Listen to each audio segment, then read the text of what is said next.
Good evening, ladies and gentlemen. Welcome back to another edition of the Barbershop Talk here on Black Man Unfiltered Network. Ladies and gentlemen, Black Man Unfiltered is on a previous engagement. He asked me to point guard this show tonight, so guess what? It's going down. Listen, tonight's show is something that's near and dear to my heart. It's about the kids, man, and what we need to do going forward on how we need to improve our situation with our children. You know, the name of the show is called Strict Structure Equals Success. Giving choices equals failure, while other countries excel over our children. And I'm pretty sure we're going to kick the tires around on this one. But before we get started, I'm going to go ahead and recognize a few people. Black David, thank you so much for point guarding me today on such short notice. And also, I'm going to go ahead and give some shout outs to Reckless Ray in the building, Grooming and Reviews, Cody King. Who else do we have? We have Dr. Eugene Steele in the building. Thank you so much for showing up.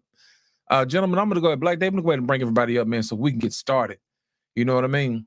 So we can get it up. Number one, we got Reckless Ray. Number two, we got R. Payne. And number three, we have JT from the What We Know podcast. Gentlemen, how are y'all this evening?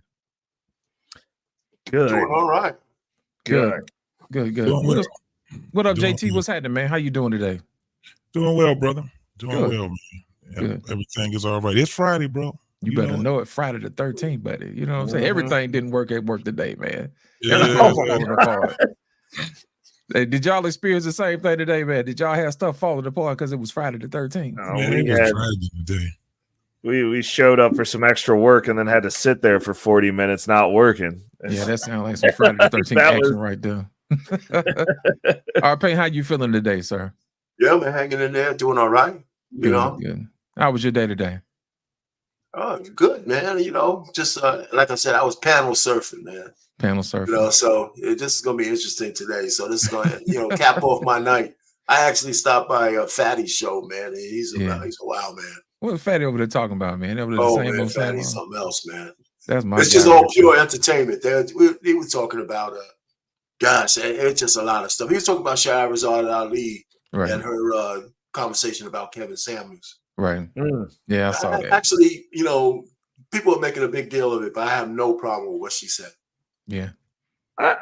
You don't think that she kind of, I don't know. I kind of feel. I mean, there's nuance.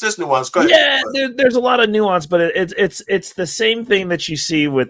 It happens with the white TradCon women also. Like at the end of the day, they're expounding things that benefit the female imperative.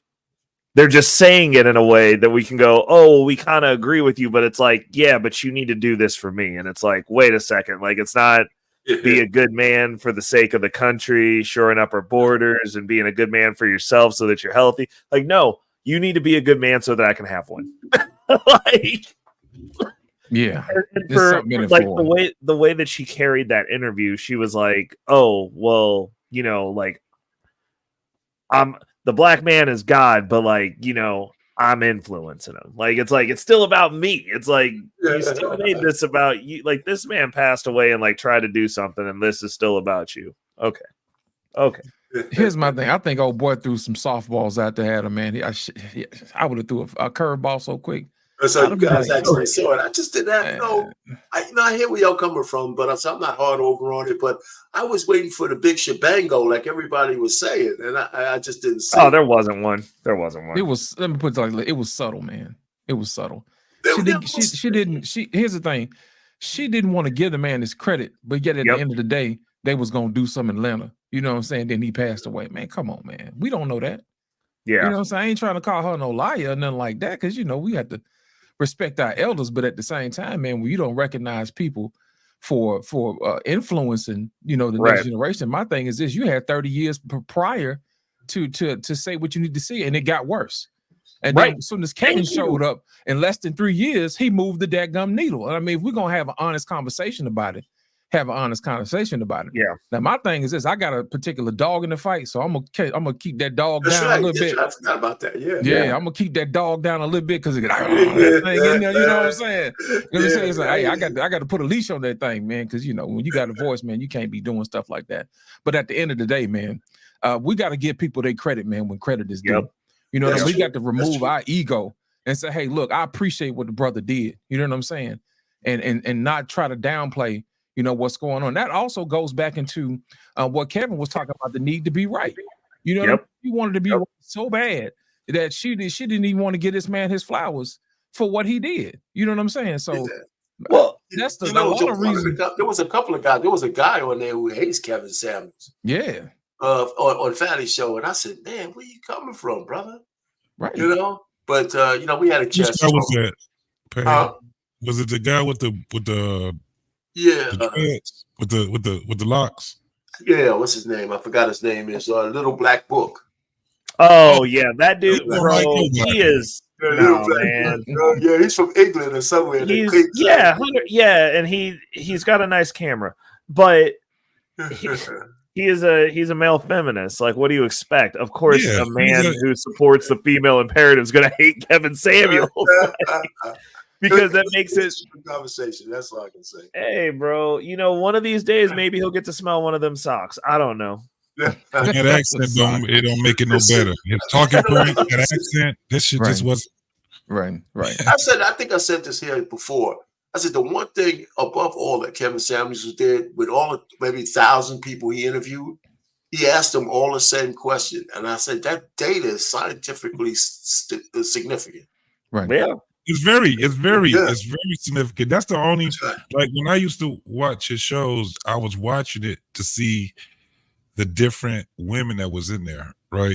And I'm talking about they're all act in damn near in the same order. He asked the questions, and they act like they had to, like they didn't even study and prepare themselves to go on there. It was like they wanted him to fix them. Yeah, like a lot of them came on there for him to fix them. It was for free. From young to old to high school educated to college PhD. Right. They all had some similar, like female characteristics. Like none of them had the foresight. The foresight that you would think of what, because they never projected themselves into the future. Right. You know, this was just incredible. That's a good. And it was just crazy because he did make it look very easy. The man had talent. I ain't gonna even lie. He had talent. He was studying that. He was studying that craft for a while. It took him a minute. Right. But the video that made him go viral, it was funny to me because what I didn't see what everybody else was seeing. Right. Of course not. I saw a woman went in there and she rated herself. Yeah. Right. And it was at a point where I was like, where did he go wrong? What was it that he did to make everybody be at an uproar, right? Because I'm looking, I said, dang, she didn't got her teeth fixed. She said she got all this money. She groomed pets, all these different things that she was saying. And he was like, well, rate yourself. What do you think? And then he was like, what do you deserve? He asked them all the same questions. Right. And it's weird. That was a great interview, especially since she crashed the show. Yeah, she did. That's right. You know, that was great. You know, he said, okay. That was where I got to the point where, she was asking for it because he was like, I wasn't even going, but let's have it then. I'm here for it now. Yeah, right. I'm here for it now. I didn't see what everybody else was seeing. I was like, what was y'all looking at? So it was like, I was just like, wow. That was crazy. Well, when guys have conversations, man, about Kevin, they never get challenged. You know what I mean? They get their little microphone, they get on YouTube, but they never come to these spaces, man. You know what I mean? They never have a nuanced conversation, and we talk about the facts. They just want to get out there and get in their little fifis. You know what I'm saying? They want to cry and say all this other stuff. You know what I mean? Don't have no scientific backing whatsoever, and they get in their feelings and collect a few super chats and go home. You know what I mean? I think it's a disingenuous conversation because it speaks to a larger issue that we have in regards to the topic. You know what I'm saying? And think about what this says. You know, we're gonna get into this thing tonight, man. The name of the show is called Strict Structure Equals Success. You know what I mean? And giving choices equals failure. Other countries excel over our children. My question to you, gentlemen, is that true? You know what I mean? And if so, how do we fix that? You know? And my thing is this: I can only think of one thing in this culture. You know, do we really value education? You know what I'm saying? Arpain, do you think we really value education over here, or do we just be putting on? Not only in enclaves, only in certain enclaves. Unfortunately, I can't say this definitively, but it's almost turned into almost a purely class issue. Right. Mm-hmm. I mean, if the higher classes, education is more important, and down at the lower classes and people who are just trying to rough it, is if I can clear enough headspace, then you can go to school, kind of thing, and I'll care about it. Right. So it's a shame, but that's where it's going. Unfortunately, those are the people who have most of the kids. Well, my thing is, what do we do to fix that? You know what I mean? Because so I put a video in the back chat. I did something using the I Promise School as a lesson for that, and the fix that I think would help that school. Yeah. And the failures at every level, from the administrators down to the parents, right. And what could be done. I mean, just my little thought on what could be done to fix it. Right. So. Let me ask you a question.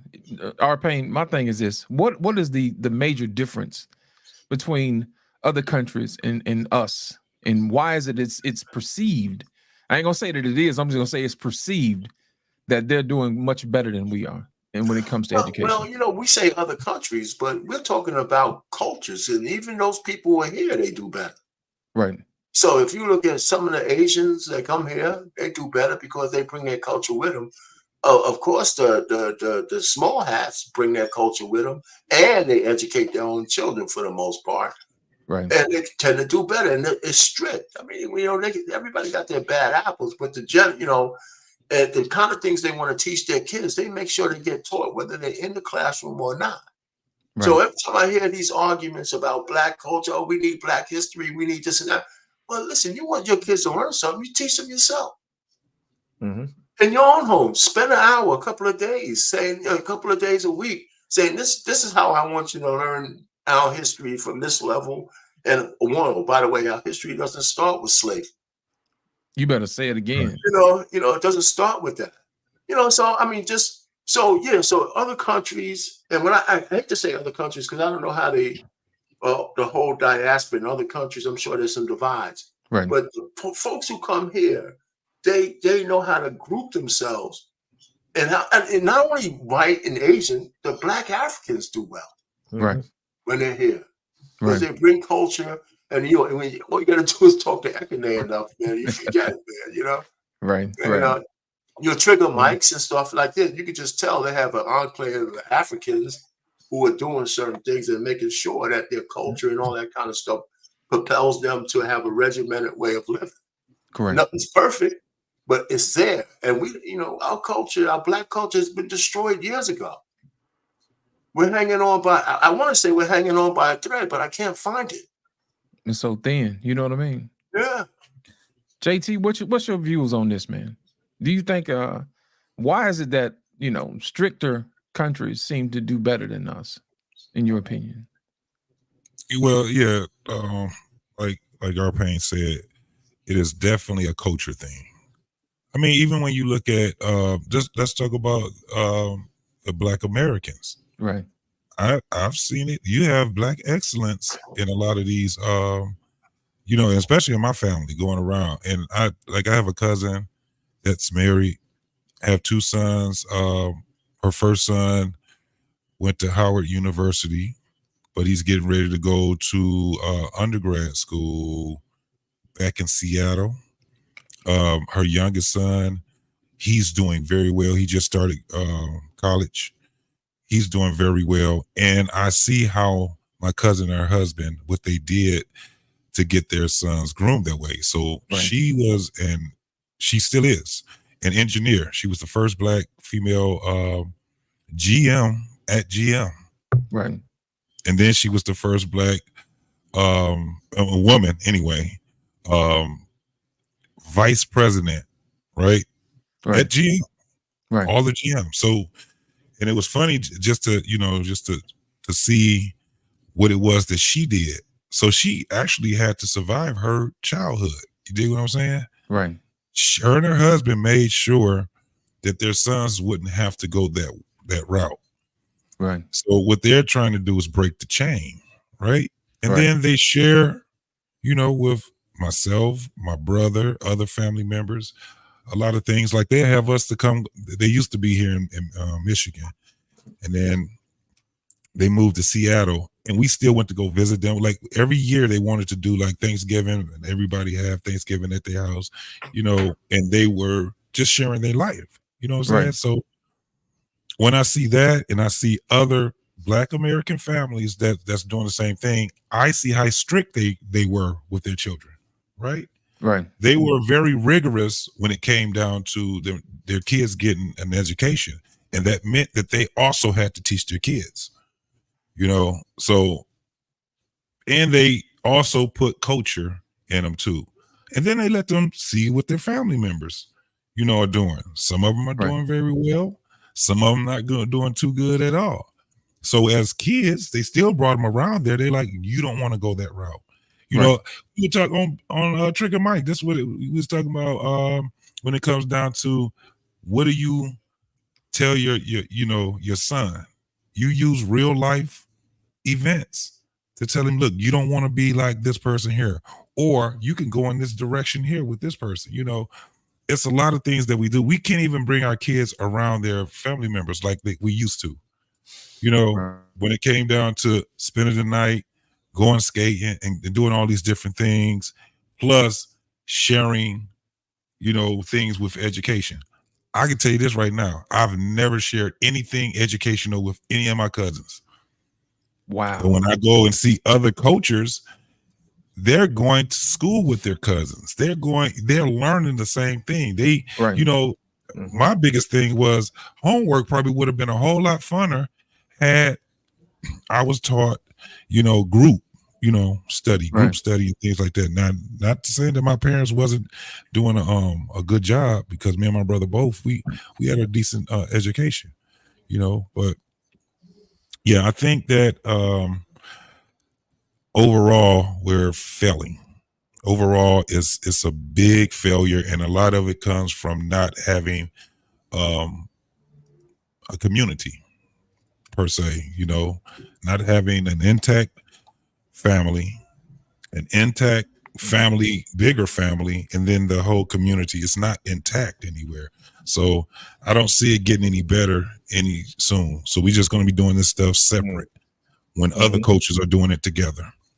You know what? I just thought about something, man. When we used to go to my grandma's house, man, all of our cousins used to go to school. We used to come home together, and all of us used to do our homework together. You know what I'm saying? Even though some of us were in different grades or whatever, but that was a group think. You know what I'm saying? If you have some older kids, they can, teach the younger kids and say, hey, look, this is how you do that. You know what I mean? So I thought about it. I was like, yeah, JT, you own to something, man. You know what I mean? When you have a larger group to draw from, more talent pools, you can actually see the world a different way. Ray, what do you think about this particular situation? Because I know you chomping at the biz. Oh, yeah. Say hey for you. Come on in. And we got you next, Roman. I mean, I think there's a couple of different ways to chomp at this. Like, the first thing is, obviously, as we've all stated, there's a value discrepancy.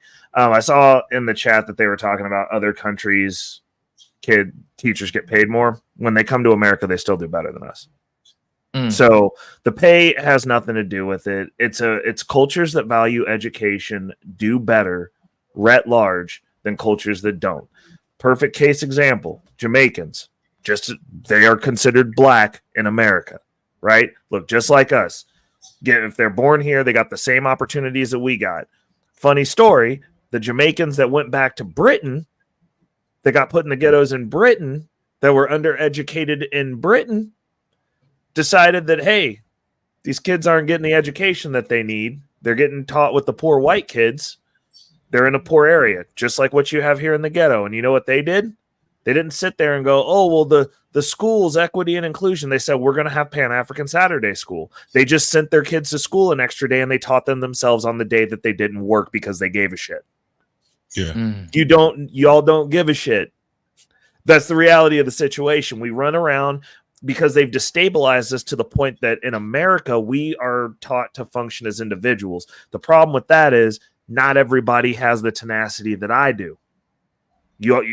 Otherwise, everybody who came from a single mother household would be in an ownership position and have people who work for them and sign checks and not have a degree and figure it out.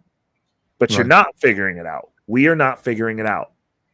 We're also not doing what's necessary to get the education that we need, because we look and go, oh, well, we can compare ourselves to any other culture. The one thing that's different between Black culture and any other culture you want to compare us to is they give a shit. Poor white kids in trailer parks are just as dumb as kids in the ghetto. Mm-hmm. Kids in rural America on a farm that don't ever get the opportunity to go to school because they got to go help on the farm are just as dumb as every kid in the ghetto. You know what the common denominator is? They don't value education. So they're not going to get it. The difference is, for the kid who lives in rural America, he's actually learning a skill. He's getting a skill. So he's got something. He can farm. He can produce food. He can produce. We're not only not valuing education, because me personally, like me and the school system failed each other. Like, I'm not a fan of school. I'm not an advocate for school. Most of the bad stuff that ever happened to me happened when I was in school. Wow. Most of the people who told me I wasn't going to be shit was in school. I make more money than all of them now. They're out here trying to figure out where they're going to live. I'm shopping for a second house. Fuck them. That's my take, though. Now, if you don't have the ability and the tenacity to figure it out, then you need to go to school, bro. Like, you gotta do what you gotta do to get what you need to get done. That's the other thing that we as a culture don't do, because we don't value education. We value individualism. We value doing what we want. And the reality of it is, especially for men, shit needs to get done. You have to do what you need to do. You want to be the world's best rapper? That's dope. But you should probably have a skill and some sort of way to keep a roof over your head just in case the market decides that you suck, or your proclivities make it so that you ain't got the drive to actually do it to get to the level that you need to sustain yourself doing that craft. Also noted, you can write raps while you working, bro. Like, there's a bunch of ways around this, but we don't teach people that, like, we need to do these things. We're telling everybody that they can just be whatever they want. You can go be LeBron James. You can go be Jay-Z. There's only one Jay-Z. Technically speaking, there's Jay-Z and there's Nas and Chamillionaire, because he's in VC World too, that made it. That's 3 out of how many Joe Buddens on here on podcasts competing with us, telling other rappers they suck because he never did shit. Facts. And he was successful. So even at that level, like, we're talking about we don't have equity and inclusion, that we don't control infrastructure. You know why? Because we're telling everybody to go be a fucking basketball player or a rapper or an actor. Maybe we should have some fucking lawyers, some doctors, all the shit you complain about that you're saying these systems don't work for us. Maybe start forcing your kids to go do those fucking jobs. Another great thing, they pay well. Hey, Ray, to your point, you know that the I don't know if he's Chinese or Korean, but he played Chain in Mr. Cho. Yeah, I know who you're talking about. Yes, that dude is a stand-up comedian, an actor, and a doctor, damn doctor. I'm like, you can do. When I see what a lot of these dudes are, I'll be like, man, they were doing multiple things. So it's more like the culture. You funny, no. And you smart. Have you heard his interview about that though? His family straight up told him, they were like, yeah, you're funny. You go get that degree and then you can go tell all the jokes you fucking want. Yeah. like you could tell jokes after you graduate, bro, but you getting that degree. Yeah. That was crazy, man. Just to see, that guy is. I was like, damn, he's phenomenal, man. Yeah, and it's a level of expectation. But you know what? I respect that, because they're like, look, if you fail or crash out at the thing you want to do, you're gonna have something that you can do that's going to make sure you paid, that you're straight. Because and this is the other thing that I don't think people understand, and it's one of the experiences that my mom got to experience that a lot of people's Black mothers don't get to experience. she like it was probably like when I was like I'd say 20, I was like 28 or something. I was kind of just starting to get my stuff together, and like I've been out here floundering, but I've been out of the house, right? And my mom, like I was going through like a bad breakup, and she was like, "Well, you know, you could always come home." And I looked at her and I was like, "I'll die before I'm back up in here. Like the only way you get me up in this house is if you drag my body back up in this bitch." And she was, but you know, and like she's paused for a moment, but then she just smiled and she was like, "Okay," because she knew I was all right. She was like, he got it. He good. Most people don't get to experience that at this point. Like you got grown ass men that are in their 30s out here that their parents cry when they have to talk about how they're doing when you ask how they're doing. Because they know they're not good. Like how's homeboy doing? Knowing full damn well he in your basement. And now you got to explain to me how this dude's doing while I'm sitting here getting ready to buy another house. And this person had direct access to me and I mentored him. So like he's walking around thinking he's doing shit and he's still at your house. And we're at your other son's house that's got his shit together, making 6 figures a year. And you got little dink dink at home. Gotta bring a tear to your eye when you got to explain how he's doing. Like, because he's not okay. And like, we're producing people that like you're never gonna. You done made a son husband that's so reliant on you that you ain't never gonna get the satisfaction of knowing that like, hey, I ain't gonna have to see this motherfucker unless I need something or he's dead, like, or he's visiting. Like, this person is going to be reliant on you as an adult when you should be able to, at minimum, as a man, you should not burden your parents. She never gets the husband part. Yeah, he ages out of the husband part. Now he still has an old son. Right. I mean, I don't think that's that much to ask. These people, they put from birth. Your mom birthed you, which wasn't comfortable, and then your parents funded you through at minimum 18, at minimum. And technically speaking, at 16, when you could have got a job, you should have started helping then to figure out how to navigate this world. Yeah. But you got people that are graduating from college going to their job interviews with their parents. Stop playing. That's a thing. Getting denied from jobs. Now you got the parent showing up. Why didn't you hire my baby? First job at 24, wondering why you can't show up on time. Like it's a value set, but like we're so deluded as a society that like we're not creating adults. We're making adult-aged, adult-sized children. And that's what they actually are. Cognitively, these people are still children. They haven't broken away from their mother's bosom. They haven't left the nest. They don't know how to figure stuff out on their own. They're invalids that can drive. So have you guys, because I know I have seen generations of failure, right? Like I've lived long enough to see how it unfolds, right? Mm-hmm. Like you will see someone, it'll be, for instance, one of the biggest things that we used to always see in our family was there was always someone that was living with their mom, even from a kid all the way till they was in their 60s. Mm-hmm. They've never seen any. I've seen it so many times, and I'm like, how? I used to ask, how did that happen? And the craziest part is this, especially when boomers, a lot of boomers had a lot of brothers and sisters. Yep. Family had. So you will see, and this is like their generation where I've seen this a lot of times. So it always would be, this is the craziest part. It would normally be either the oldest son or the youngest. Yep. It used to be crazy. You would see either, and like I'm an older child. We always say the older child is the is the child that's the what do they call it, the practice child.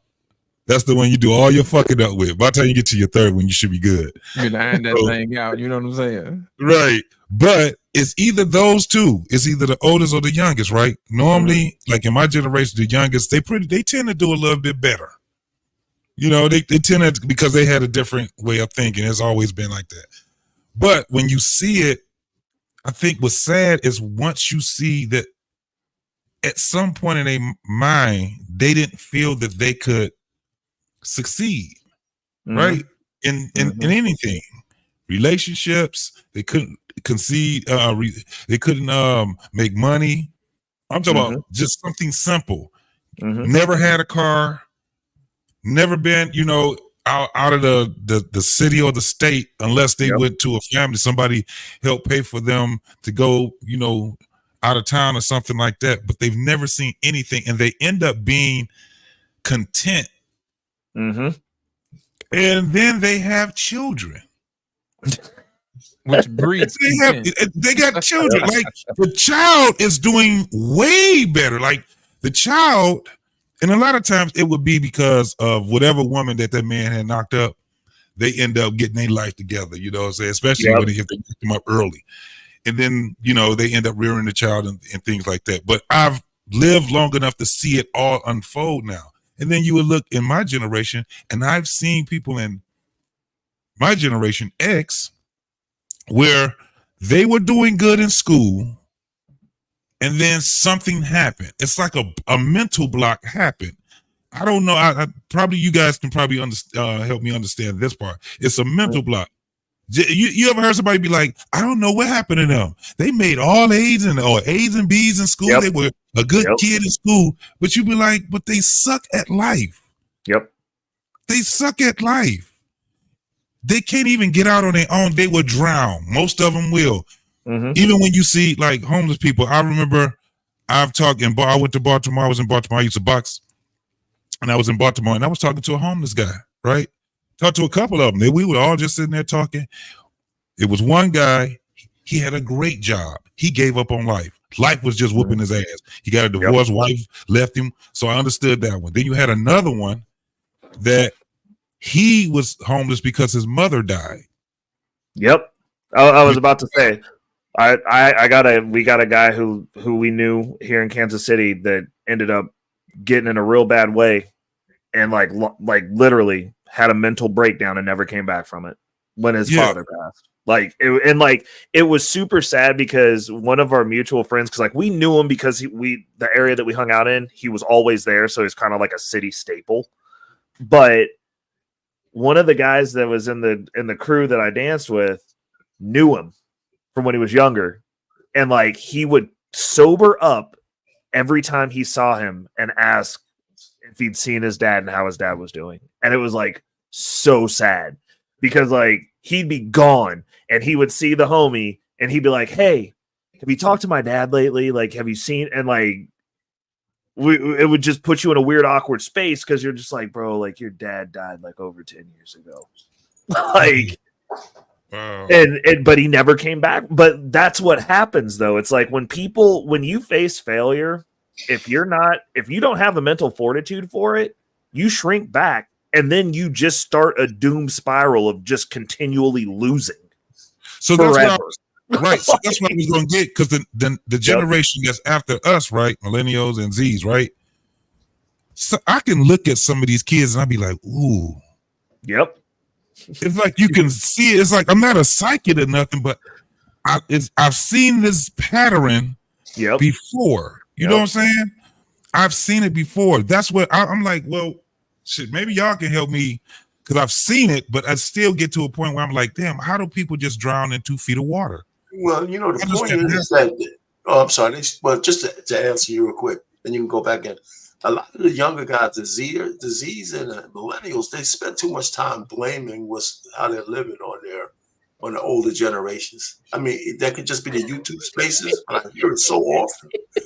You know, because I'm thinking, you know, I was on the tail end of the baby boomers, and I can't remember any of my parents or my grandparents, for that matter, teaching me about anything, like how to handle money, how to do this, how to, you know.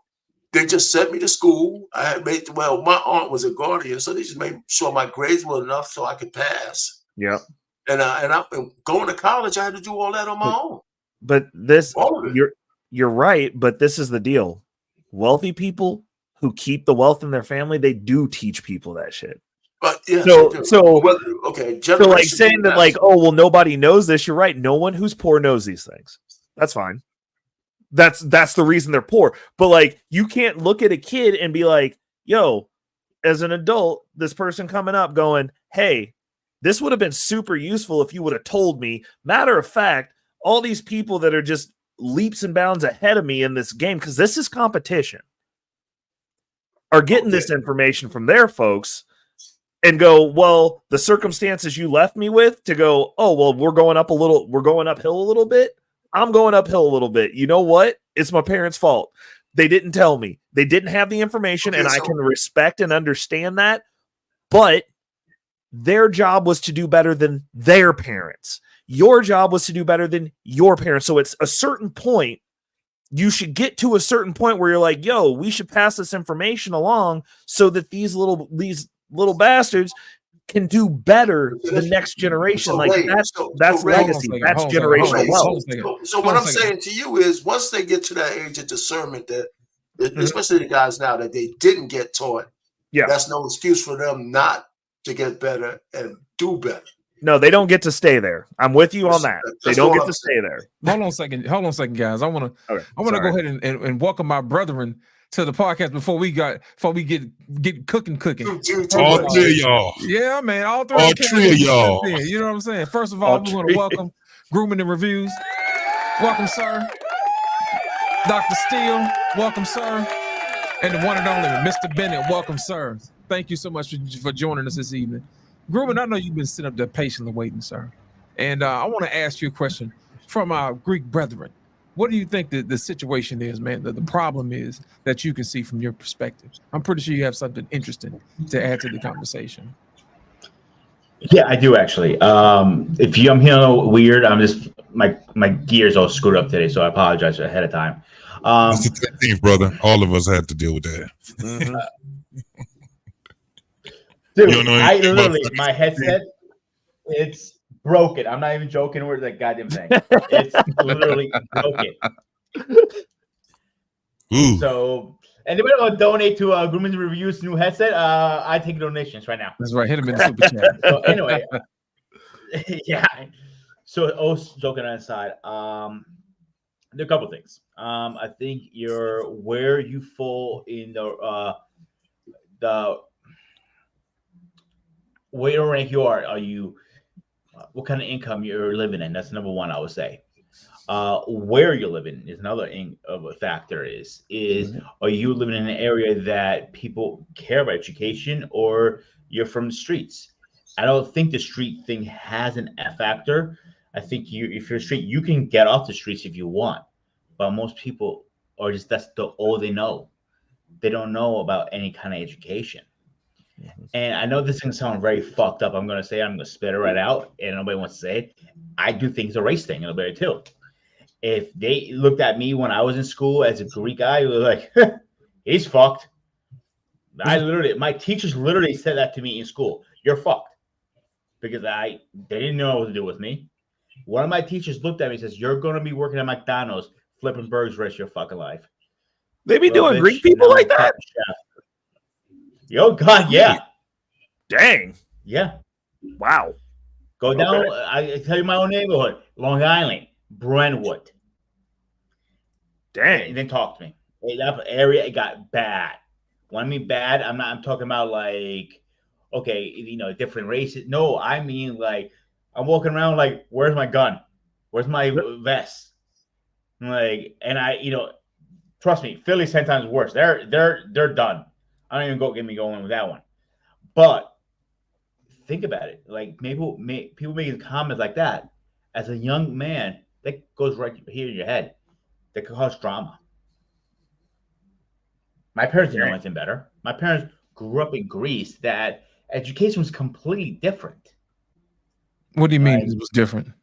Okay, so we didn't have block stick classes. You need to grab your books, go to your class, The bell rings, you go to the next class. So y'all pass classes, right? Yeah. So the teacher came to us instead. We never changed rooms.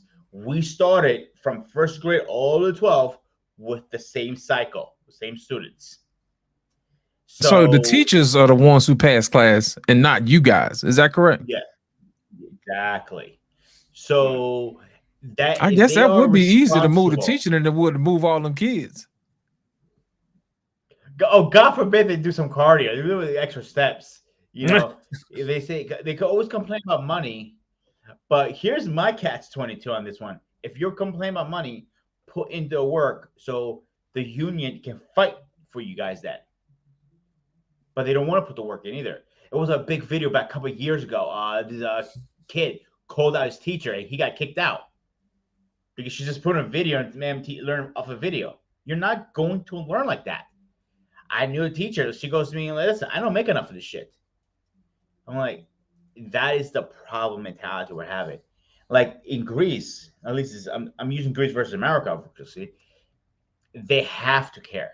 They make them care. Because you tell me, you get paid more than enough. And they do get paid very well. I see some of them when I'm in a Beamers and Mercedes. I'm like, yeah, you make decent. Let me ask you, are they private teachers? Go for it. Are they private teachers or are they funded by the state? Public. Okay. They're okay. So they're two kind, public and private. Right. I went to both actually, believe it or not. And the public ones, they make pretty decent, bro.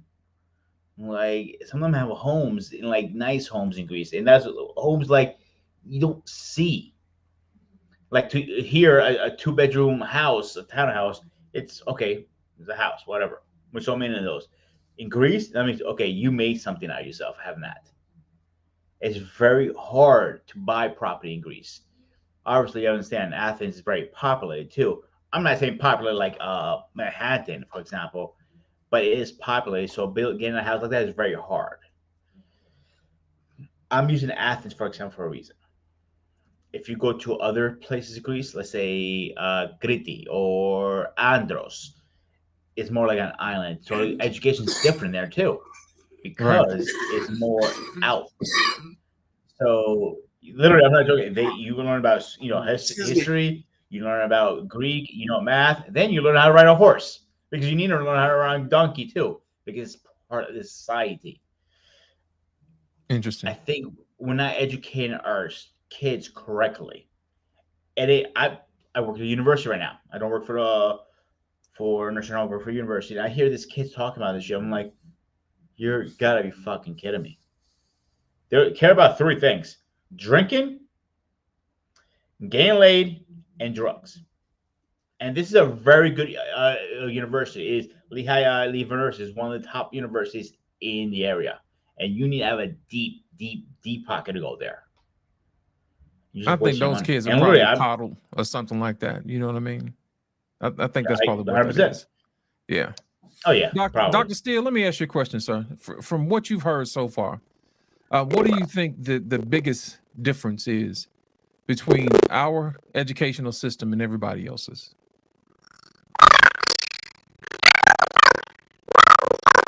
Dr. Steele sound like Mickey Mouse over there. Maybe I'm gonna fix your mic. Who is that? Alvin and the Chipmunks. Hey, hold on. You still sound like Alvin and the Chipmunk. Hold on, let me fix it for you. Oh my Put some bass in God. that thing for you, man. Mr. Bennett, we're gonna come back to Dr. Steele once we get his microphone straightened out. How much of the show have you seen so far? I know y'all going to cut that out though. Black man, you have to cut that one out. About half, but I was kind of queued up as far as what the topic was was going to be. So I think I got the gist of what's been shared so far. Cool. What do you think so far, man? What do you think the biggest difference is? It's multiple things, man. I mean, this is sort of like death by 1,000 cuts sort of deal. So I don't know if I can pinpoint one thing, but one thing I can say for sure is peacetime. I think when you live in a country that is generally abundant, that is generally free from we see what's going on in the Middle East right now. When you have people who are not forced to live under conditions where there is like a national effort and attention to educate people to particular fields and to the sciences, like go back into the 40s, the 50s, the 60s, when you had that Cold War going on, and then you had that space race going on, and we was like, we have to get a certain amount of people to be engineers and whatnot to build this technology. There was like a national incentive to drive education in a specific direction because we were essentially, looking down the barrel of someone else. So you look at a lot of these other countries where there is, literally third world countries that have better educational systems overall.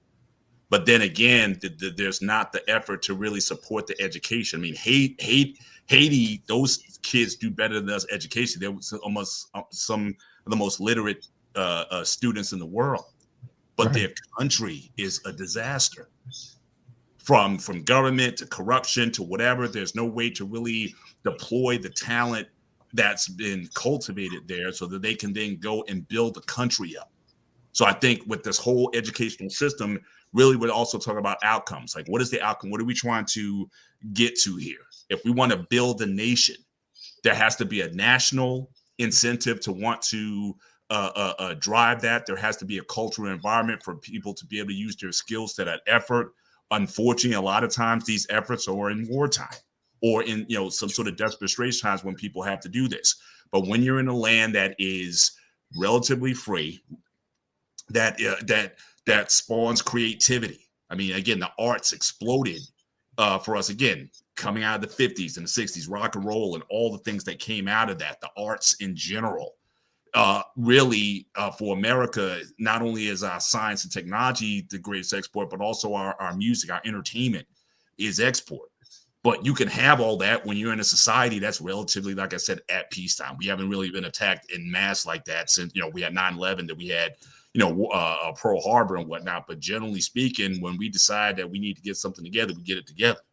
But it's hard to get, keep that national fervor going for long periods of time. So there's all kinds of factors, the socioeconomic factors that we talk about. But again, in some of these countries where people are just poor to the max, where it's like that's the only thing they have.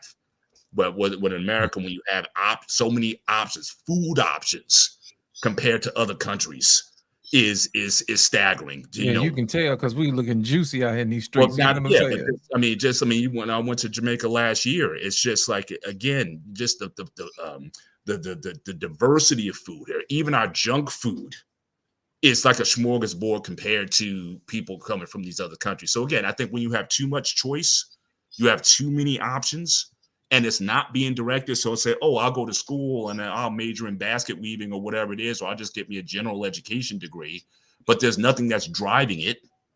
You're going to have these outcomes. And one thing I think there's also we need to revisit, I think for the boomers and the Gen Xers like myself, we grew up with this attitude with just go to college, just whatever that was, just get the degree. I think today people need to be a lot more calculating in terms of what you're getting, the ROI. Because again, college was relatively inexpensive back in my day. I graduated my senior year in college. I got out for $9,000, and that was room and board, and that was everything. And now it's just astronomical. Just a friend of mine, he spends $80K for his daughter to go to Wake Forest, and so we didn't have that calculus. But I think now today, when you're talking about direction, like what do you want to do with your life, I think that discussion needs to be expanded. Very similar to what Theo did with Cliff did with the Theo and the Cosby Show. We had that model with the monopoly money, but I think there's got to be more options on the table. Trades needs to be in the equation. Mr. Wee Whack. Yeah. I mean, all that, because those guys, again, they're making money. The skills are paying the bills. And so what I found interesting about that model that Cliff was going through, I think Theo said he wanted to be a janitor. And the reality is the janitors, especially if you're in New tri-state area, the janitors get more money than the teachers do. So his plan really wasn't a bad idea. But I think we need to bring more options to the table. I think college has to be more optional, and we need to really think about, okay, what is the future going to be looking like, and drive our kids and give alternatives. I mean, for us, for the Gen Xers, and when I say, oh, just go to college and get an education, that is so generic that can take you in so many directions that at the end of the day may lead you nowhere. No, get a skill. What are you good at? You look at your kids when they're young. Are they good with their hands? They might be better doing certain things. You should be able to recognize that and encourage them in that and see if they can get a skill or trade out of that. But the messaging, I don't think it's really kept up with the changing times in the last 50 years. And I think we really need to start looking at education differently. And these days I hear it's like, look, you don't even go to school necessarily to earn money. If anything, it should be telling you how to think, because I work in the IT field and most of the people I work with in the IT field didn't major in IT studies. Right. But they were smart enough to figure some things out, and they went and got, went where the technology was and learned. I mean, especially with online courses, online schools. I mean, there's so many places to get certifications and there's so many different options that are available. I think we really need to open up the conversation and take it away from these traditional learning streams that we've been indoctrinated with, that may have served the purpose, like I said, in the 60s when we were in the space race, but may not be serving necessarily people today. And so I think really families have to have a real conversation about what's the best path forward, and look at education differently versus, interests and hobbies. Look, I mean, there's so many ways of people learning today that, I think we need to change how we have the conversation. I think it's a little archaic for today's times. I think you're absolutely correct. I remember I was watching a video, Mr. Bennett, about how in the 40s and 50s, they had those kids going to PE class. You remember that? And I shared that video. Training, I mean, but mind you, why those PE classes were the way they were was because exactly they were prepping these kids for draft and boot camp. Look at the wars that were fought just in the 20th century. World War I. You have World War II. Korea was right after that. Vietnam was right after that. Like we had a period of almost 30 years. We were constantly in a wartime setting. Right. So so you weren't going to go to gym and play kickball and softball and just walk around the track a few times. No, gym class was calisthenics. I remember the burpees. We had to do so many pull-ups and push-ups. We were lined up in rows of people, and we would do that 1, 2, 3, clap once. So we had PE tests. You had to do a certain amount of pull-ups, a certain amount of push-ups. I mean, you had to pass gym, not just show up at gym. But again, exactly. Everyone had the white shorts on, white shirts. You gotta have dressing out. There was a militarized way of approach to that, to PE. That again, nowadays it's like it's almost like that's optional. And you wonder why kids are again out of shape and can't pass basic physical tests, because again they're not under those conditions where that's like a mandate. So again, I think there has to be a national urgency behind it and a reason why we're doing certain things the way we're doing them, and then again revisit the conversation in terms of how the approach to learning. And we need an update here. We need to totally possibly throw away what was there and build something new for today's times. Indeed. Thank you, Mr. Bennett. Dr. Steele, are you there, sir? How's my voice sounding now? You sound good. Yes, you sound good. Dr. Steele, thank you so much for joining us this evening. Go ahead and give us your take on this particular situation. Well, basically, it's just like somebody in the panel said, it's basically a cultural thing. I said in the chat, it all starts at home, because it didn't seem like our kids are valuing education. And for over the years in the education world, we're constantly making curricular changes or what have you. And one of the things that I think it can be pretty relevant are to make our education more culturally relevant. And what I mean by that, and I talked about that in my dissertation, is for teachers to really start recognizing the culture of their students. Because for years, we try to make education one size fit all. And some of the things that we teach them are, or at least our methods do not seem to be relevant to our students. So what we try to do is we try to first understand the cultures of these students. We need to really know our students, where they come from, so that, you know, we can almost speak their language, basically. Now, I know in Georgia this year, now it still wasn't really culturally relevant because it's up to us.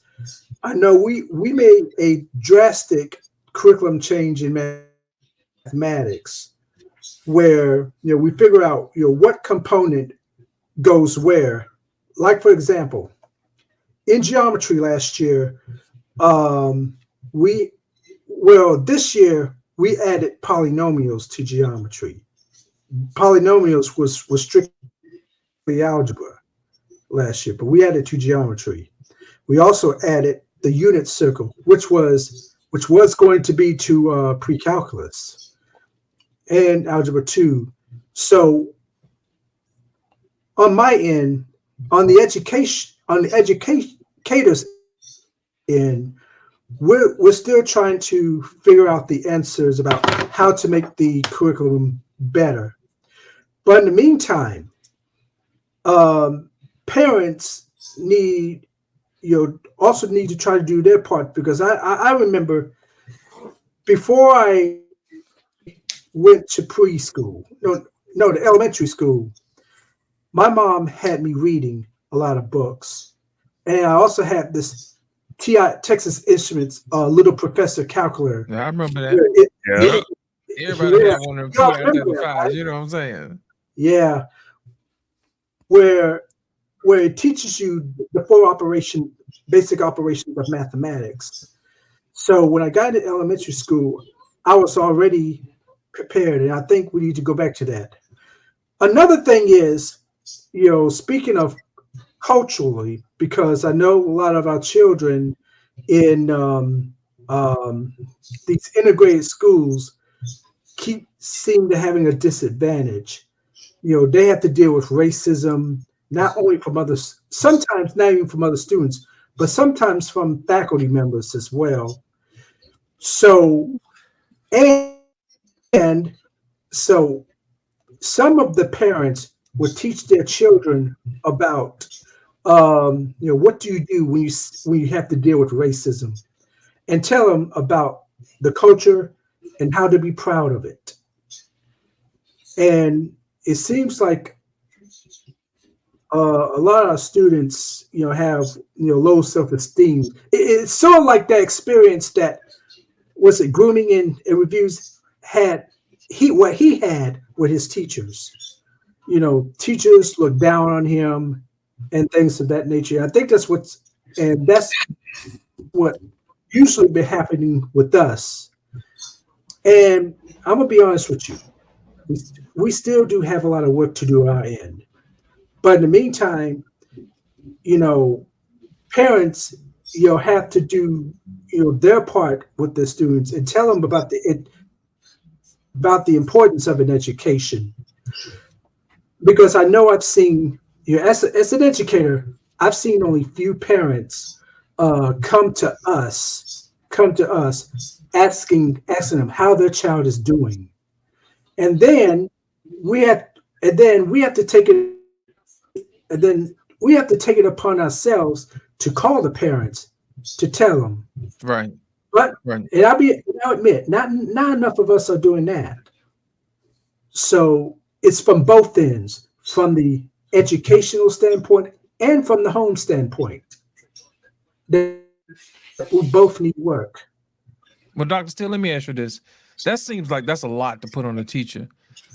Do they have teachers' aides to actually send out the correspondence and let the teacher just focus on teaching and letting the assistant who's learning do that skill and take that off their plate? Well, I know in high school we don't have that many aides. We just have what is called inclusion teachers, Right? Where, and it's not all the classes, where, you know, now we have some special ed students sitting with the regular ed students, and if you got a certain number of special ed students in there, you have a co-teacher, a special ed teacher who specializes in the subject that, let's say I'm teaching, who helps out, but regular aides or paraprofessionals is really not that many to work with. Well, I mean, a para is for children with learning disabilities and IEP plan. That's specifically like if you have an impediment, like you have a diagnosis. Yes. And So I was in that field for 6 years. Sure. Oh yeah. Yeah, I worked in mental health. So Yeah, I'm familiar. I'm like, that's not like a resource for everybody. That's like a resource for the kid that like has a problem. So it's a one-off type of situation as needed. Is that what it is? Right. Yes. So like normally the classes where you'll have a para, there's normally somebody who's on an IEP, which is like basically if you have like some sort of diagnosis, like mainly from my point of reference, autism, you're on the spectrum. Right.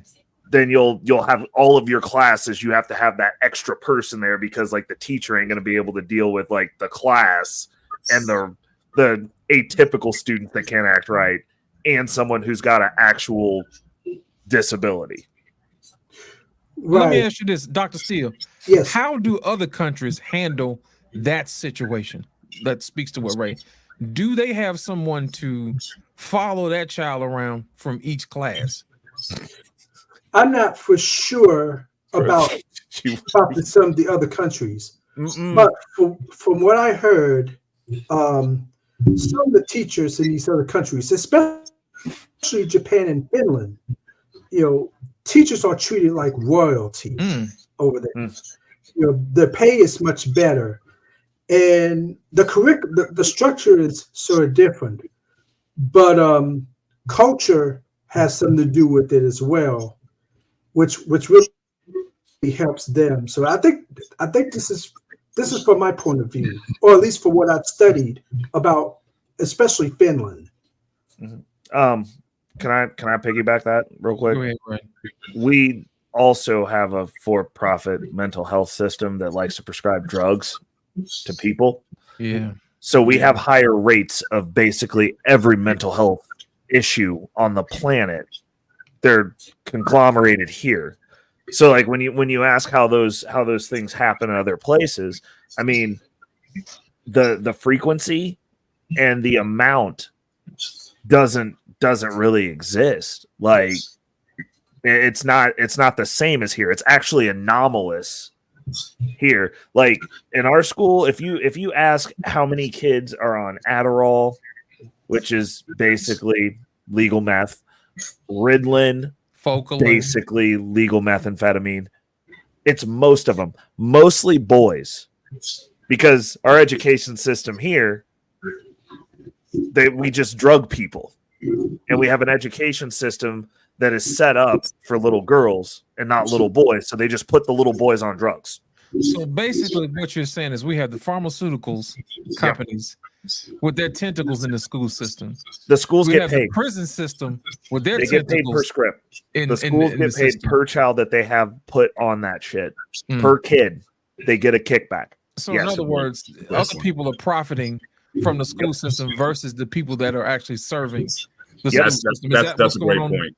And to the earlier point I was making about like the difference in education, again, during that Cold War era, I don't know if you had the level of profiteering as you do right now. Because I mean, there's billions of dollars being raised, but then you also have to go to like how that money is being allocated in these communities. I mean, it's so yeah, the definitely who's ever got the tentacles into in some communities, it almost like you're almost trying to ensure bad outcomes, like in inner cities or whatnot. There's every kid, like how much per kid, like 30,000 per kid is being quote unquote spent.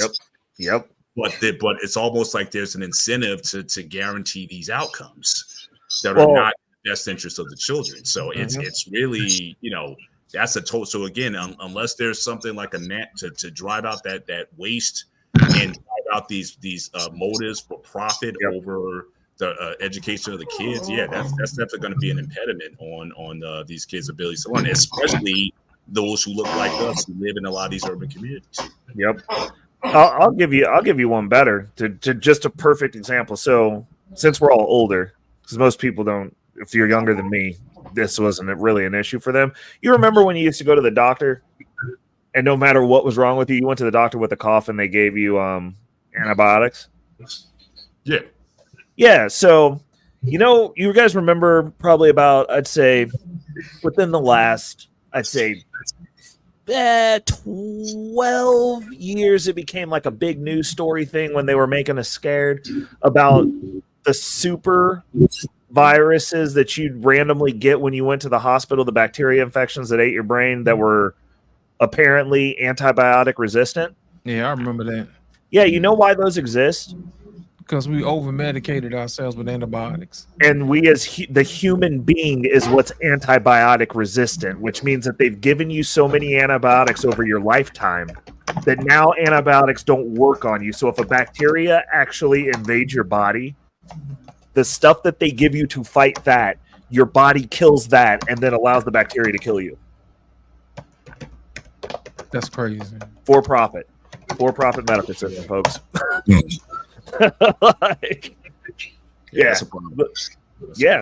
That's the reason I'm like people are always like, oh well, you won't take anything. I'm like, you're damn right, just in case. Like, what if I need it?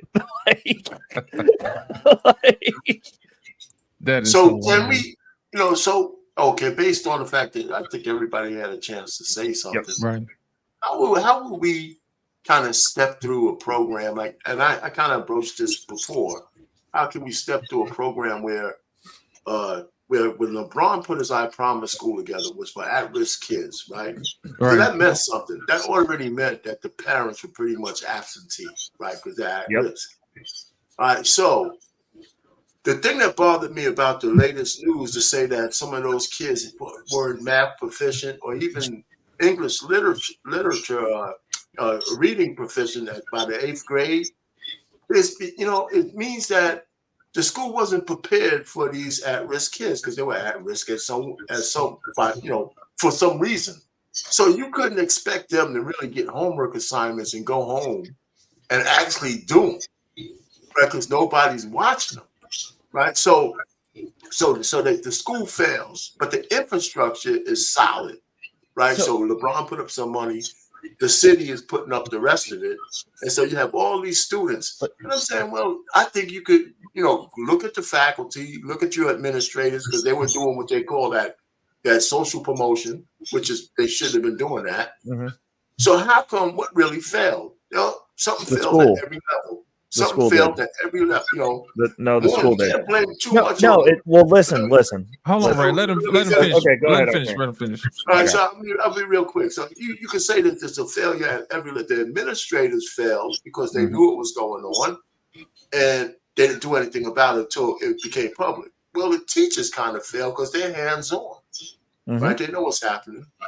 The parents failed because there's nobody probably home to make sure the kids did the homework, and the students themselves failed because whether your parents are telling you to do your homework or not, if you had some intestinal something, some kids probably actually did their homework, but they may not have the infrastructure to help them. They were doing better. But go ahead, Ray. I just wanted to say one more thing. So how do you fix a situation like that? So let me just say what I wanted to do, and I'll go over it. I say that they should extend the school day, right? And it's going to cost some extra money. But I think after 4 o'clock, you feed them some kind of dinner, and they come back and they do their homework at school Monday, Wednesday, and Friday. You pay some teachers to come in on Saturday because as you test these kids who's not getting better, you send them to your private tutors on Saturday. And then you do a couple of well-placed practice exams to see if they're actually learning better. And here's the hook. If you want to go to this charter school, you got to do what we say. The strict part of it is you want to come to the school, this is the program. You have to sign up for it. And here's the teacher. The parents don't give a shit because all they care about is somebody minding their kids anyway, all day. So, but go ahead, Ray. The reason the school failed is They ran an experiment, and like this just comes from this comes from my mental health background. Like everything that I do is data driven, and it's probably the reason that you guys hate debating me. They ran an intervention. The results of the intervention are the kids can't read, which means that the intervention that they implemented failed. It didn't work. So you got to go back and be like, okay, so like, why can't the kids read? Are we spending enough time teaching them words? Are we starting them at a level that they can't comprehend? Like, I would completely remove the parents from this, because if you're at risk, you already come from a culture where basically you coming from trash, your parents are trash. You can't expect trash to change because they're going to LeBron's school. The culture is the culture. Exactly. But if you're intervening with these kids, like the fix for this, the fix for all this education is gonna have to be the community. It is not. No one's coming to save you. That needs to be understood across the board, regardless of what the problem is. Your kids are stupid. No one's coming to save them. This is by design. These things are on purpose. You are poor, therefore they want you stupid and controllable and hungry and taking food out of their hand so that they can tell you and move you as they see fit until they don't need you anymore. And then they're going to lock you up and use you as slave labor or kill you. That's the reality of the situation that we're in. They prefer to lock you up. So let me ask you a question. You don't think somebody in that situation can overcome that and become smart and be successful in life? 100%. People do. But what I'm saying is that the anomaly doesn't break the rule, it reinforces it. So if there's going to be an intervention that's going to be a fix, we can look at the interventions that worked. Exactly what I referenced with what the Jamaicans did when they were in the same situation in Britain. They took it upon themselves because no one was coming to save them either. So wouldn't the idea? Oh, one more thing. But I mean, so when we talk about the solution, who do I blame for that? These prosperity pimping black churches that'll take those people's tithe monies in those areas where they know them kids can't read, they know they can't do math, they got all this money, they don't pay taxes, and they extract wealth from those neighborhoods by selling them hope. No, but they don't. Those churches are not setting up a Pan-American Saturday school to help them poor kids, and you know they stupid. Ain't nobody going to church though. Exactly, it ain't the church's fault, man. Man, let me tell y'all something. Hold on. These churches, people be showing up. Wait a minute, Ray. Hold on a second now. As the resident INTJ, I'm the type of person I'm gonna pull the curtains back, and I want to see what the devil is going on. You know, where is the money going? You know what I mean? We need to ask those questions instead of saying, "Hey, what happened? What do your systems look like on a daily basis? Are you recording it? Who do you report to? What are the consequences?" Those are the questions that we need to ask instead of saying, "Well, I'm gonna blame you. I'm gonna blame the church." It's just time out for the blaming, bro. It's time out. We need to see the books. That's what we need literally to see. haven't asked to see the books for anything that we've given. They've said that they've given money for. I mean, it's time. We can sit here as conservatives and talk about how they're bringing over immigrants to take the jobs that they promised to American people because they came over legally, and they're giving them those jobs. We don't even keep the books on the people that we're supposed to be having advocate for us. That's my Democratic divestment 6 number 4. Conflation. Why they use the black people out of their vote. We're not gonna I got a video on that one too, man. But I mean, honestly though, as communities across the board, because this isn't just happening to us. And like, I understand Dr. Steele, like in 2023, bro, if you experience a racism in school, those same dollars, you know, that are used in our communities spend the same way over the mountain at the other communities. Now, they don't. Yes, they don't. Yes, it does. No, they don't. They buy the same computers. They buy the same books. My thing is the application. And they coming out just as stupid. Let me finish. They're not getting the same books. They're not getting the same books. No, they're getting like the secondhand. I mean, again, in a lot of these urban centers where there's more money spent per capita per kid, right? They're not getting the same value as a kid in the suburbs or in a lot of these other areas, even though the price points, these things should be the same. You're pouring more money into these inner city schools, but the output, what you're getting on the end, is not equivalent. Let So me ask I you agree with this. your point as far as where the money's going. I think Right. that's really where we need to ask. So where is the money going, especially if you might be spending in some cases twice as much as a suburban kid. But which comes back to the people that these communities are voting into their school boards. Somebody's stealing the money. Like that money is going somewhere. That's got to be part of it. But listen, Right. if we wanted to bound the conversation, I Right. mean, we have a real world example that we could at least discuss what the real fixes are. I mean, that I promise school shit is all real. I think it's not. I think it's a fixable situation. I just think that I agree with you. I agree with you. They have to tweak the intervention, though. Huh? They have to tweak the intervention. This is the problem, though. We can talk about solutions and we can sit here and pontificate solutions, but they're not keeping data on how bad they're doing. But they That's need the to. problem. If you don't have a baseline of like this student came in and he was at this level, But and they now do, little though. Timmy is here or here, like if all we're getting is the punchline. LeBron put his name on the They do school. have the data, though. That's the problem. They have But- the data. They No, do no, have the data. but our pain, they're not using it. I mean, No, technically, that's a we different- have the that's a data different- for that's a different- everything. That's a different question, though, Ray, because they have the data. They disclose some of it. They show their hand to us. That's why they know that since the third grade, some of these guys aren't proficient. That means they have the data. And so what I'm saying is, if they have the data and they understand the kind of students they get in, I mean, it doesn't take a social scientist to know that part of these kids being at risk is because at home, they're No, probably single parent households, yeah. no dad around. Mhm. So those kids are coming in knowing that they probably need special help and special covering to make sure they get to a certain level to do the work.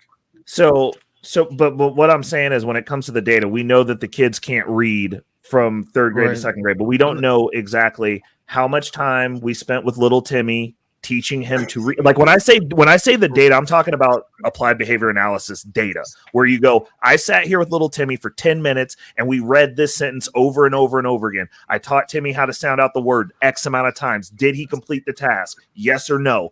Like, you can actually granulate this down to go, we did this, and this, and it didn't work.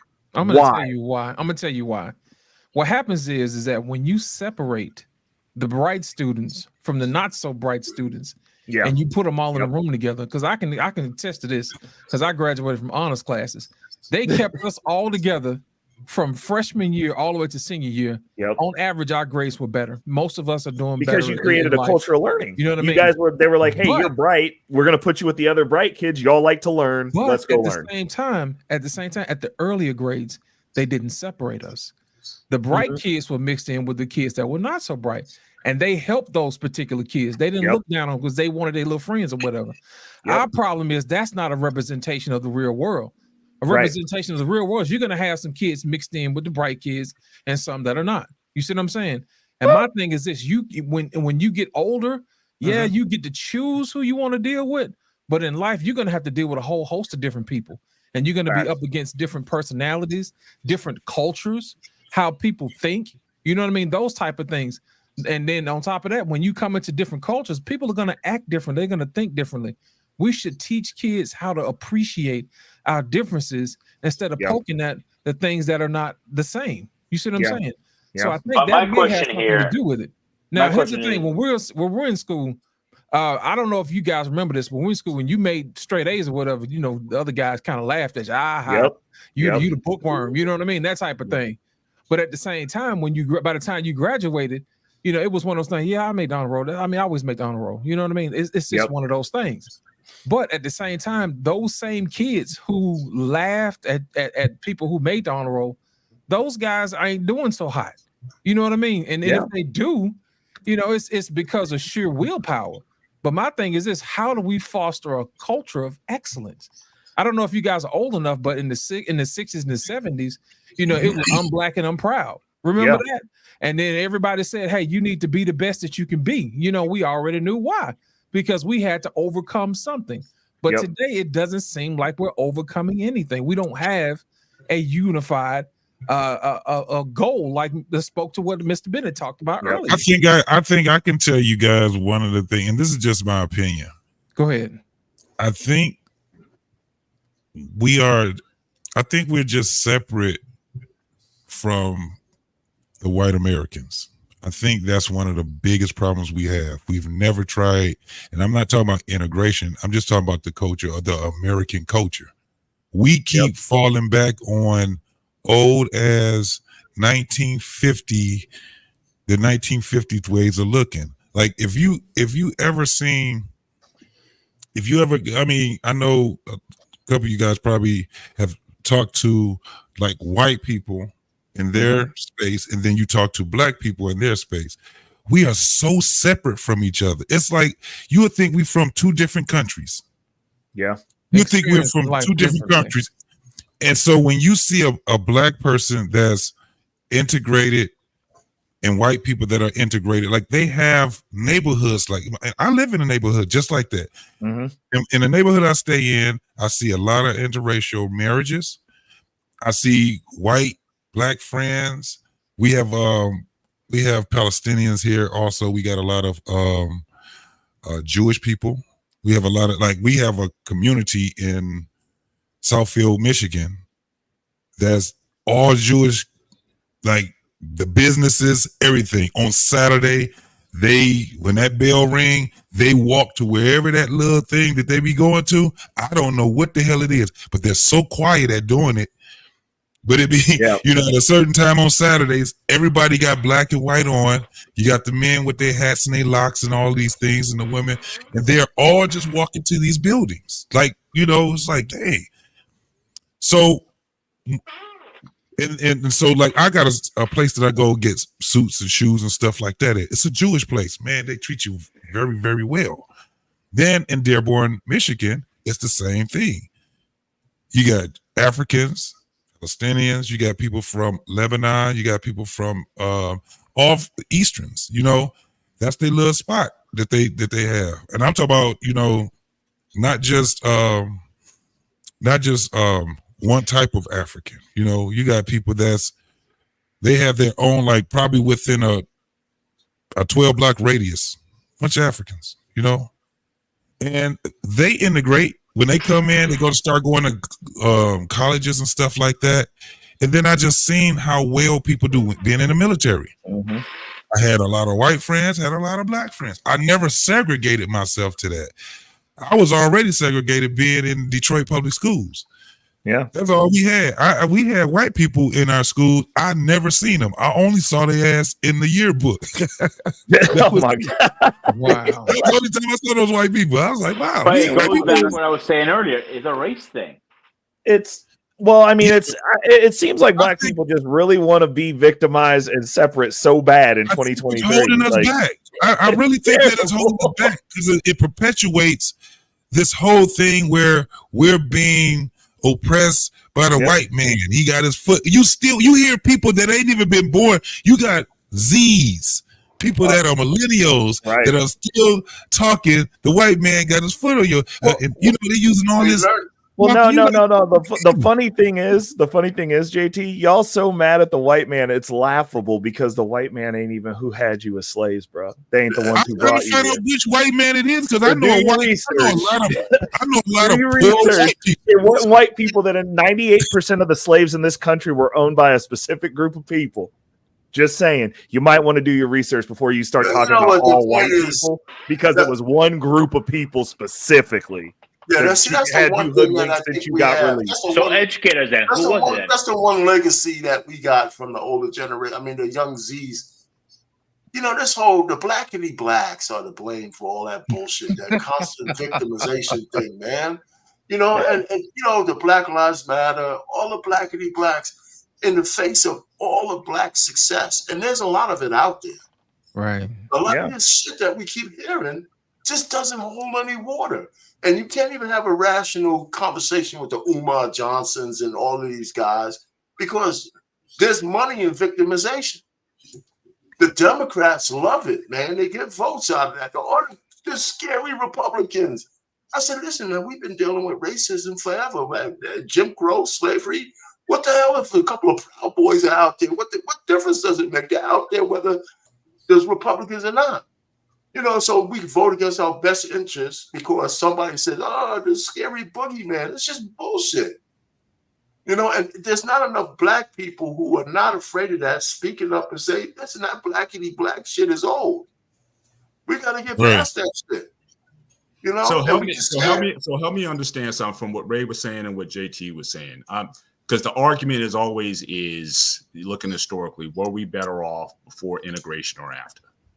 So if the argument is that, you know, we do what better by integrating and be around these different communities and get these different perspectives, you would think you make the argument that integration was good for us. But then again, everyone says we did better when we had our own schools and we were segregated. So which one is it? Is it? So, Mr. Bennett, I'm glad you asked that, because this is my thing. The damage is already done.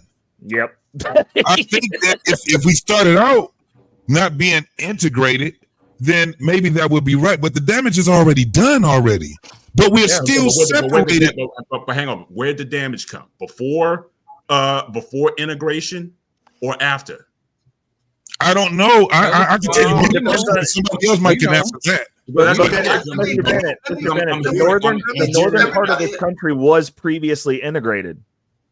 It was integrated before they released the slaves. The whole reason segregation happened in the North was because the culture of the slaves that left the South, the blacks in the North didn't like the Southern slaves that got released because they didn't fit in with them either. They actually walked up here and fucked it up for everybody. That's what happened. Historically. Hold on a second. Let me welcome Mandrill to the show. Mandrill, welcome, sir. I'm coming here with that bullshit, Mandrill. Do not come in here with that bullshit. He already got it on his face. Look at him. He's been losing weight now. He's just out here just being an asshole. I'm hating your face. You don't see Mandrill for a month. He come back with a whole new head, bro. Get the fuck out. I'm just saying that the white man has camera on. The white man is a devil. Camera? White man is a devil, and you got one sitting right here on this panel. You should be ashamed of yourselves. Oh my God. Hold on, shame on all of you. No. I got you. Okay. You got a white man sitting on this. I am goddamn fucking Greek. I will shove a lightning bolt up your ass. Gotcha. Okay, I'm kidding, of course. But here's what I have to say about that. You want a lightning bolt up your ass? As a community, did we do better? That's debatable. But the thing is, we had no choice at that time but to cooperate and rely on one another because we're all we had. Fast forward to integration, as a society, as a nation, it is better. It would have been better had we got rid of a lot of the negative propaganda. But at the time, when they was throwing out all the negative propaganda about black people, it was much more profitable. And it still is to keep the negative propaganda going, because the more you keep people separate, the easier it is to control people. Because now the right hand has no idea what the left hand is doing. Look at the nation today. It's still segregated. White neighborhoods, black neighborhoods, white schools, black schools. We still use these terms. Yep. We still to this day use these terms. Dr. Steele, I think he's from Alabama. I know he's been here. But I'm sure he's very familiar with that. Auburn University, that's considered a white university. Alabama State is considered a black university. You know, a black school, we still use these terms, so we're still segregating ourselves. The thing is, the damage that you speak of, JT, it has been done, but it's not just with the integration and segregation. The damage is done long before that. So much so to now, we do it to ourselves. Black people, white people, Asians, Jews, Greeks, you name it. We stick together. We tribe up. We're Democrats, Republicans, we tribe up. The U.S. government has done a masterful job of learning human psychology and the human condition. They've mastered it beyond belief. You guys heard me say this before, but that I have firsthand knowledge, seeing this myself, my own two eyes. You have no idea how much of your life is actually engineered. It would blow your mind. That's why a lot of guys, and I say everyone who, I'd venture to say everyone who served in special ops during this last war, none of us worked for the government. You know, you get out, JT, and go and get a government job because you got good benefits. I turned them all down. Right. No one who worked in special ops works for the government. We don't trust them. We hate the press. hate them. And it's because of the things we've been exposed to. Because once you know the truth, you can't unsee it. So, like I said, the damage was done long before integration, you know. But now, the argument as far as like which is better? I mean, we were stuck together and we were left in that situation with a gun to our heads. You know what I'm saying? So we had no choice but to stay together. Now, when we got integrated, everyone rushed out to do better and say, "Forget y'all, I got mine, get yours." But that's what it was. And Mr. Bennett start clapping, bro. Yeah, buddy, because he know it. Oh, it's right when I was about to make my point pie. too. That is the core of the problem. It was the mentality. Everyone was chomping at the bit to get out of that situation where they were. So the second integration happened and people got those opportunities, everyone pounced on them and said, "Forget the rest of y'all." There it is. It was up here. And it was indoctrinated into us for a very long time, indirectly. Indirectly indoctrinated, and that's how masterful it is. It was so subtle, no one noticed. Yes. No one noticed. You know what I'm saying? No one noticed that we have been indoctrinated to think this way. You know what I'm saying? And the thing is, it's something that carries on to this day. We segregate ourselves. Hold on. Now, our pain. Hold on. Look at how black people look at each other. Black Wait. We say it all in jest, but some people actually believe that light skin versus dark skin nonsense. Yeah, look at the Africans after they got colonized. You have two dark skinned tribes killing each other because one was considered light skinned, but you look at them together, you're like, what's the fucking difference? Well, that's you know just what I'm saying? Like, how can you tell that person's from another tribe? They're light skinned. Where's the light skin? But Mandrell, during Brexit, when they was walking through telling all the Polish people to leave, I couldn't tell the difference then either, but they could. Like, that's the whole premise. One mic. Right, that's my point. It's upstairs. That's the problem, JT. That mentality was already there. Land. Come on. That's the plan. The mentality was already there. Let me say this. Let me say this real quick, so I can hop off real quick. I'm gonna say this real quick. So when I hear older gentlemen who grew up in the time where it was really, really bad for people of color, it's to hear them say, like Mr. Arpain said, it's bullshit. Listen, Arpain, I'm telling you, I'm 39 years old, brother. I've had a police officer say, "Nigga, I will blow your fucking brains out if you move." I've seen police officers at a football game take K9 unit dogs and sick them on kids and children who are of color and say, "If you niggas don't get in line, we'll get these dogs eat your asses up." Chris Covington, dude, no. Hold on. You breaking up, black man. Which I'm going. Hello. Let him finish. Oh, can you hear me now? Can you hear me better? Yeah, we got it. So I'm Chris Covington, a guy that I went to school with, white guy. Now he's a state trooper. I'm going to have him on the show. He's a white guy. He said, "Man, do you know how many rooms and groups of men, my color, I've been in that have sat down and orchestrated targeting?"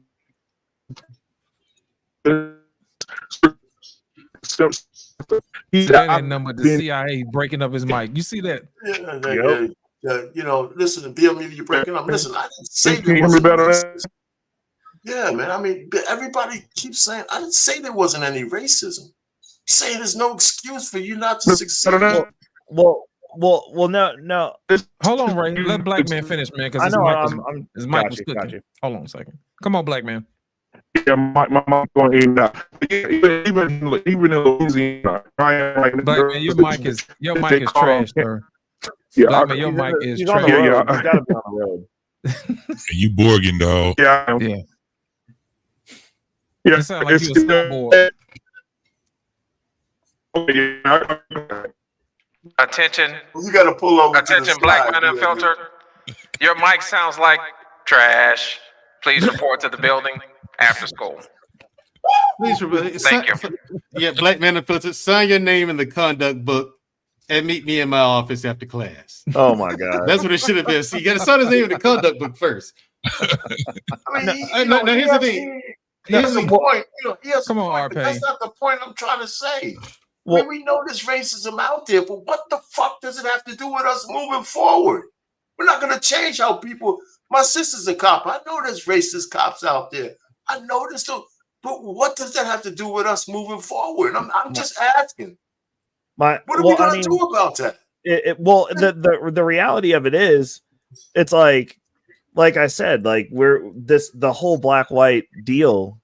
First of all, white people didn't own 98% of us. White people didn't bring 98% of us over here. No, that's not what he's saying. What he's saying is we. Well, no, I understand, but what I'm saying is that in and of itself is what Mandrell was saying. That's been given to us to keep us separated.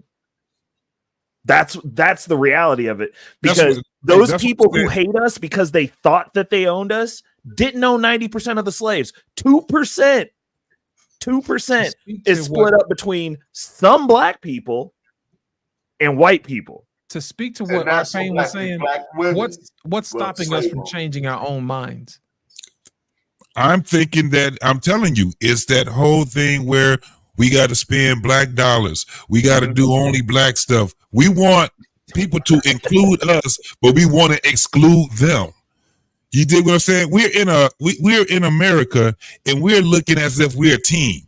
If we are a team, then we the worst fucking team on the goddamn field. Then absolutely, there's no teamwork with us. So we try to make it seem like we team black, and everybody else, we whooping their ass while we getting our ass whooped. It's like a delusion that we're in because we're still sitting back. And then you will hear people have this conversation where they say the white man is on my neck. This is why black people can't have nothing. You still hear people saying that shit. Yep. Like, wait. Wouldn't it be better? It wouldn't be nice if the blackity blacks came down on black crime as much as they do as everything else. Well, no. I mean, why aren't they starting the Pan American Saturday schools? They could be out there with the church. I mean, these kids how to read, bro. It's hypocritical. I mean, black people are the only people who are praying for integration as a melting pot. Everybody looks at it as a salad bowl.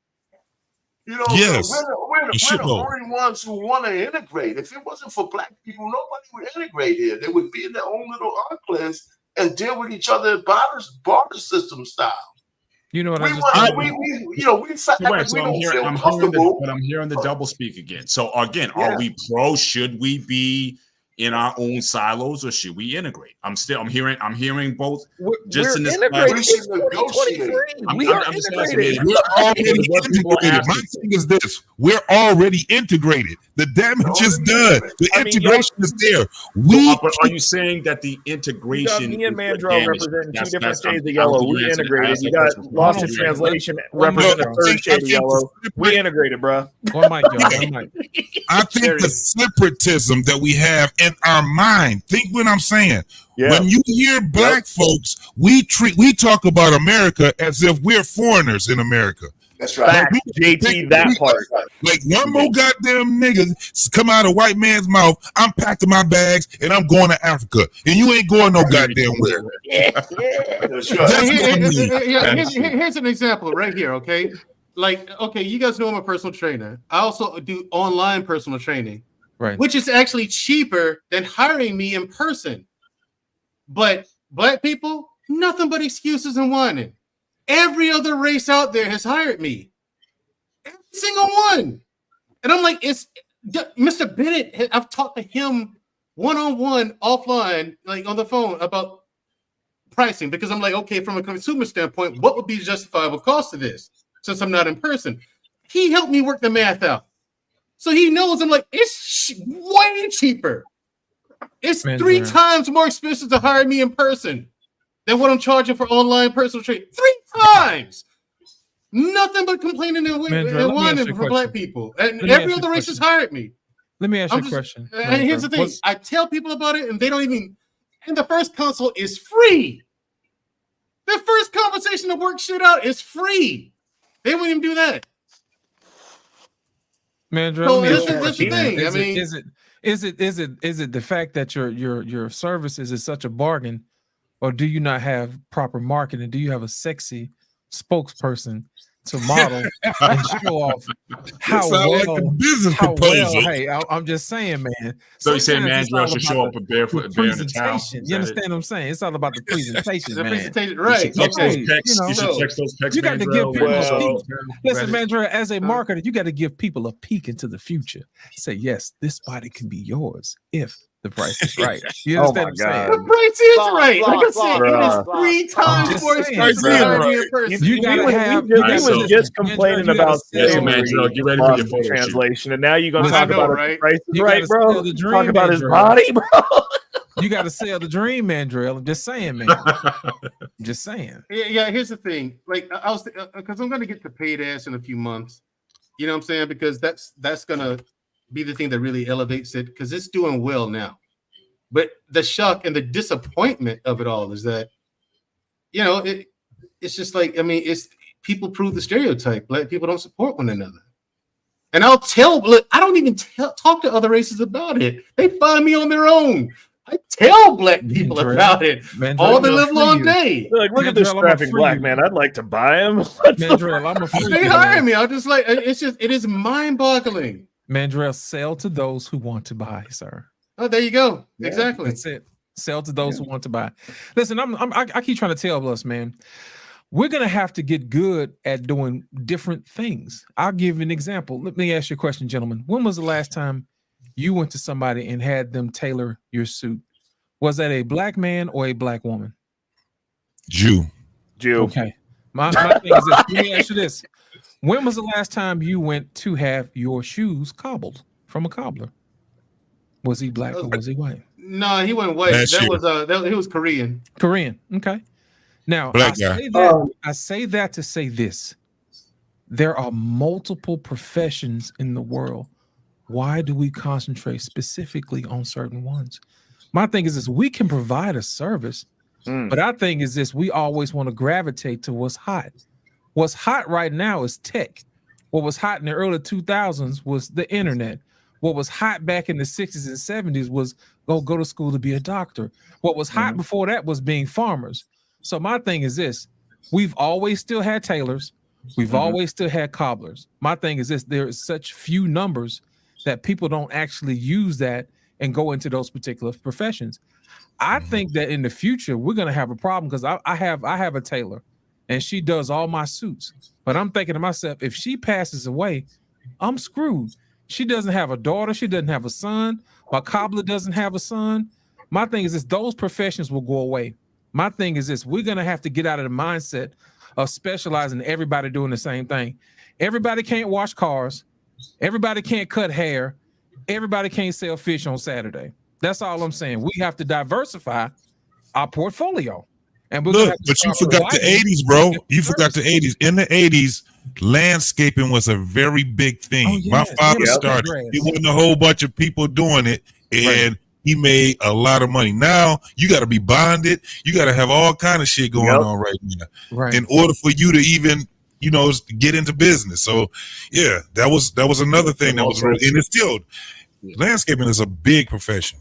Come on, See, Mr. lost in translation, those skill sets that you're talking about, historically, though, those are craftsman skills that are typically passed on through generations. And that is just not happening. So because again, especially when you grow up in a world where you have so many choices. Back in the day when those things were popular, again, you grew up in the family business. The only business that I know today that Black people have any kind of transference in legitimately is in the funeral business. You better say I've it. seen multiple generations of Black-owned funeral parlor businesses passed on from one generation to the other.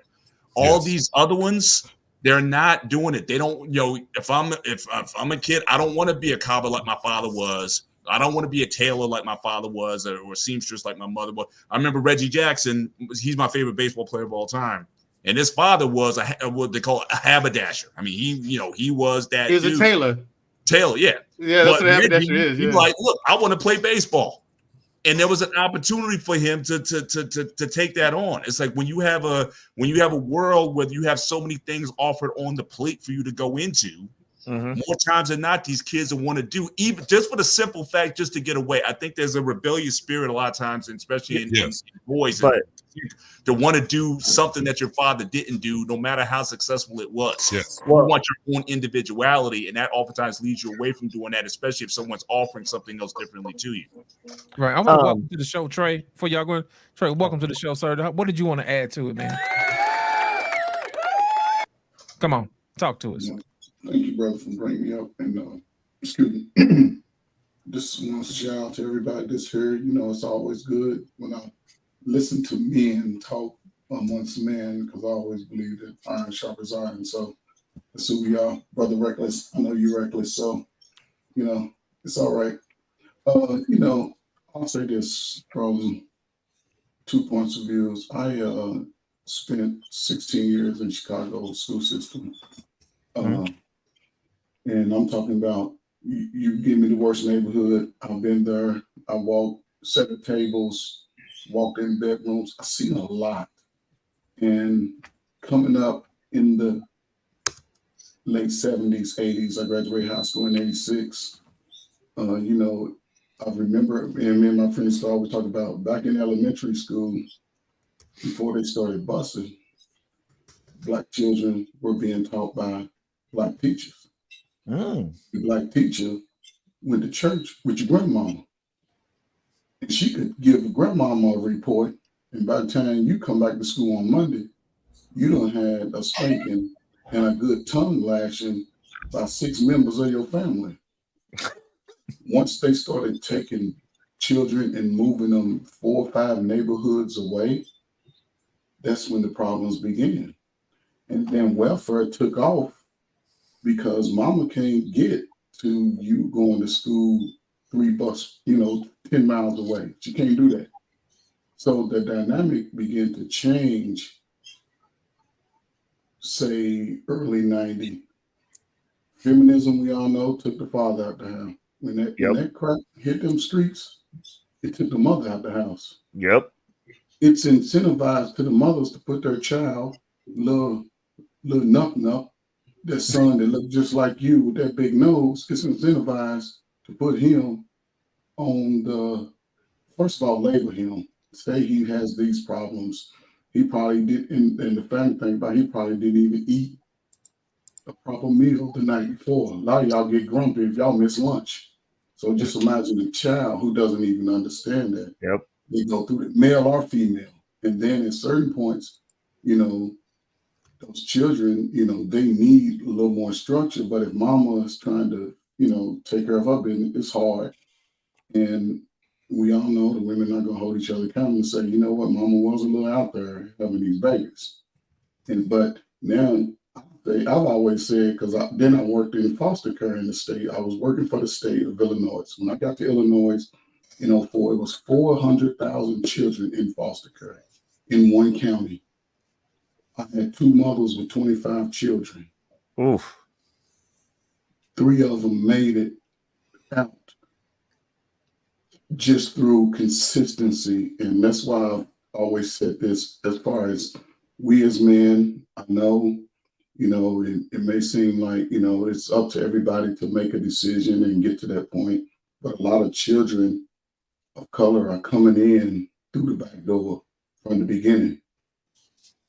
They've seen a lot of garbage from mama, uncle, auntie, and if y'all babies look like y'all and y'all ain't with the mother, she gonna feed that child a whole bunch of garbage about you.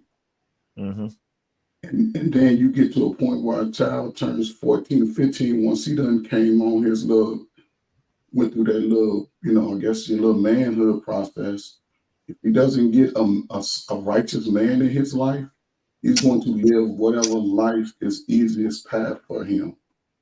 By that age, you're pretty much going to be who you are. And I think the system understands this because we're seeing it play out in our very eyes.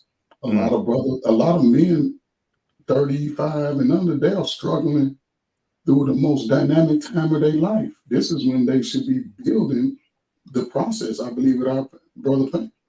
It comes to a point, the age of reason, I always call it the age of reason, where you have to make a decision as a man. And if you don't have another sharp tool to sharpen you, you're going to go with whatever path is easy.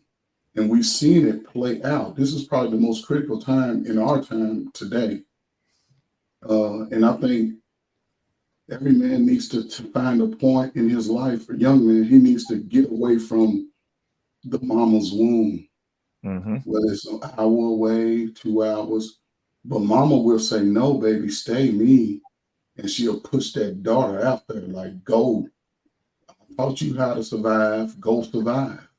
And now when you come into your own early 30s, you're like, man, I don't know how to talk to females because I saw my sister, you know, and a lot of these young brothers and sisters got the same parents. And that's why I say for men, if you're on your square and you know you're on your square and you're looking to break that, and it can just start with your family. I'm not saying that's what you have to do, but all of us have developed a skill. A lot of us have developed the patience, the fortitude to push through the storm. And I think if you can teach one man, one little boy that process, and understand, you come in his life today, and he's been eating garbage for 2 years, it might take 6-8 months for him to see.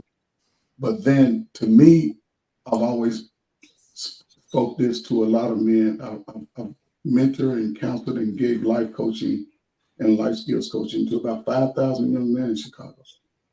At least 4,000 of them reach out to me about want to be in the wedding, they want to financial this, and I'm like, look, I can connect you to that. And the reason why I say it is because if you give them consistency, it's a lot of brothers who are lost trying to find a way. If you can be that shining light to them and give them the energy from, you know, the expectation of who they are already in them, it'll pay itself forward at 30, 35, 40. We are, a lot of us are still working at 45 and 50. We ain't made it. And like Brother Brady said, nobody's coming to save us. But if we can just give a nugget, and you know, you might have that little nephew who just, you know, like, oh boy, if I had this boy for 6 days at my house, and you can show him, hey, this is what men do. This is how you wake up as a man. This is how you move as a man. This is how you speak as a man. This is how you protect. This is how you honor. This is how you do this, and show him consistently. And hey, text him, hey man, you on that today? You good? Don't come to. They get excited when you show up for stuff. That's what I'm saying. Just show up, be there. Talk to your sister. Let me get your nephew. Let me get my son. You know, get your son for a few days, a weekend, and just have a man sleepover. We ain't going nowhere. You know what I'm saying? And it's my last thing, because right now we are in a state of crisis. We're in a state of crisis.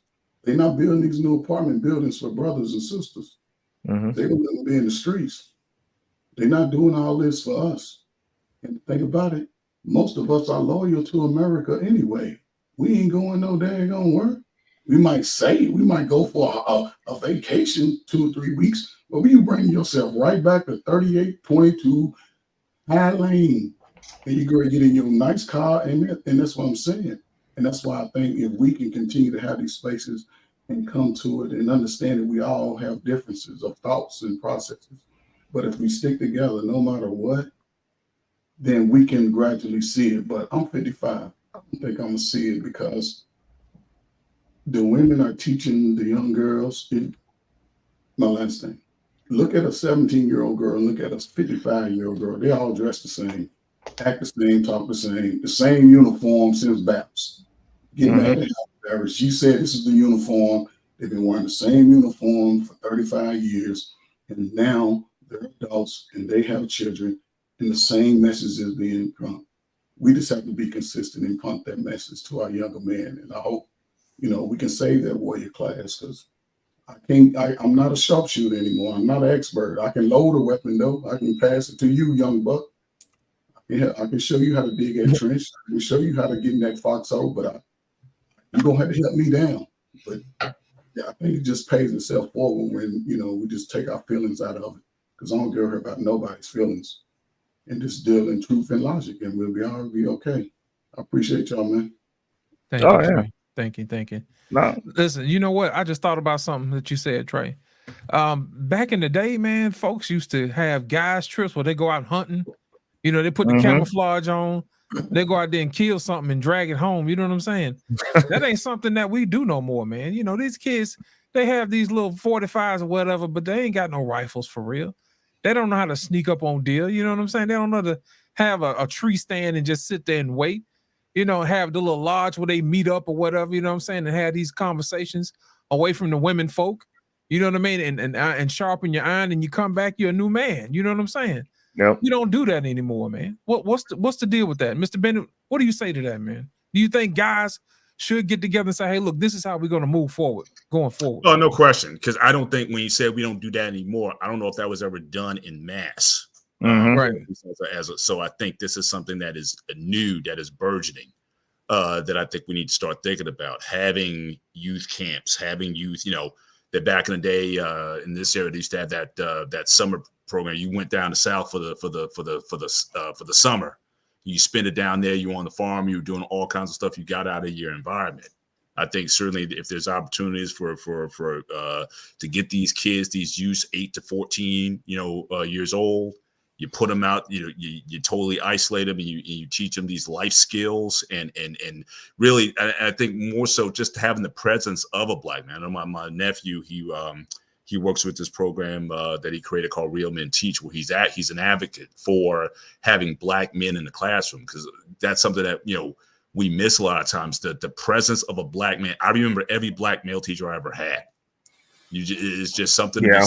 Just having that presence, just someone to look up to.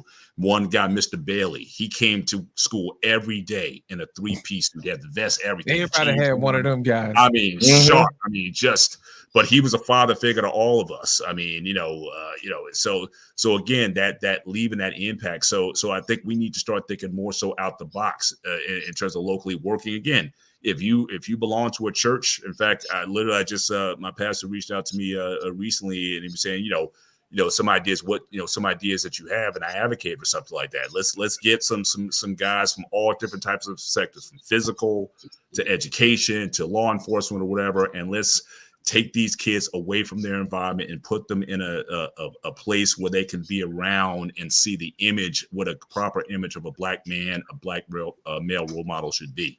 I think that's something that everybody can start in their own local area, starting with your local communities. Work with your churches and organizations where something like that could be possible. I think that is an initiative that needs to be started. I know, you had the And My Brother's Keepers program. I think Obama started that off. I don't know where exactly that is, but I'm just saying, but everybody here can do something similar again. And we can't have a mindset that says we're going to save the world. No, just look at your community, look at the kids that you have access to, and just lend yourself, especially at our ages now. For a lot of us, our kids are grown, or if you don't have kids yet, or your kids are grown, so you have time. I'm trying to get brothers now, because a lot of my college guys were getting together, and we thought about all the advocacy that we did in college, and we got so much done. The things that we did that still bond us today. But again, we went off, we built our careers, we raised our families, we did all that.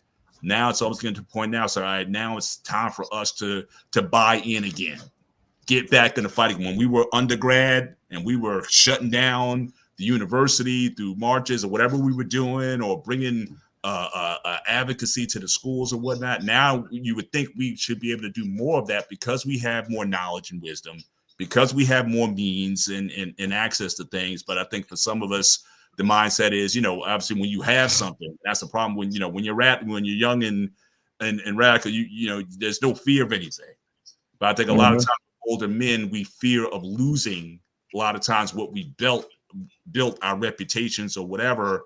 And we don't have that sense of sacrifice like we had before. And that typically happens. Usually a lot of young people are Democrats when they're younger.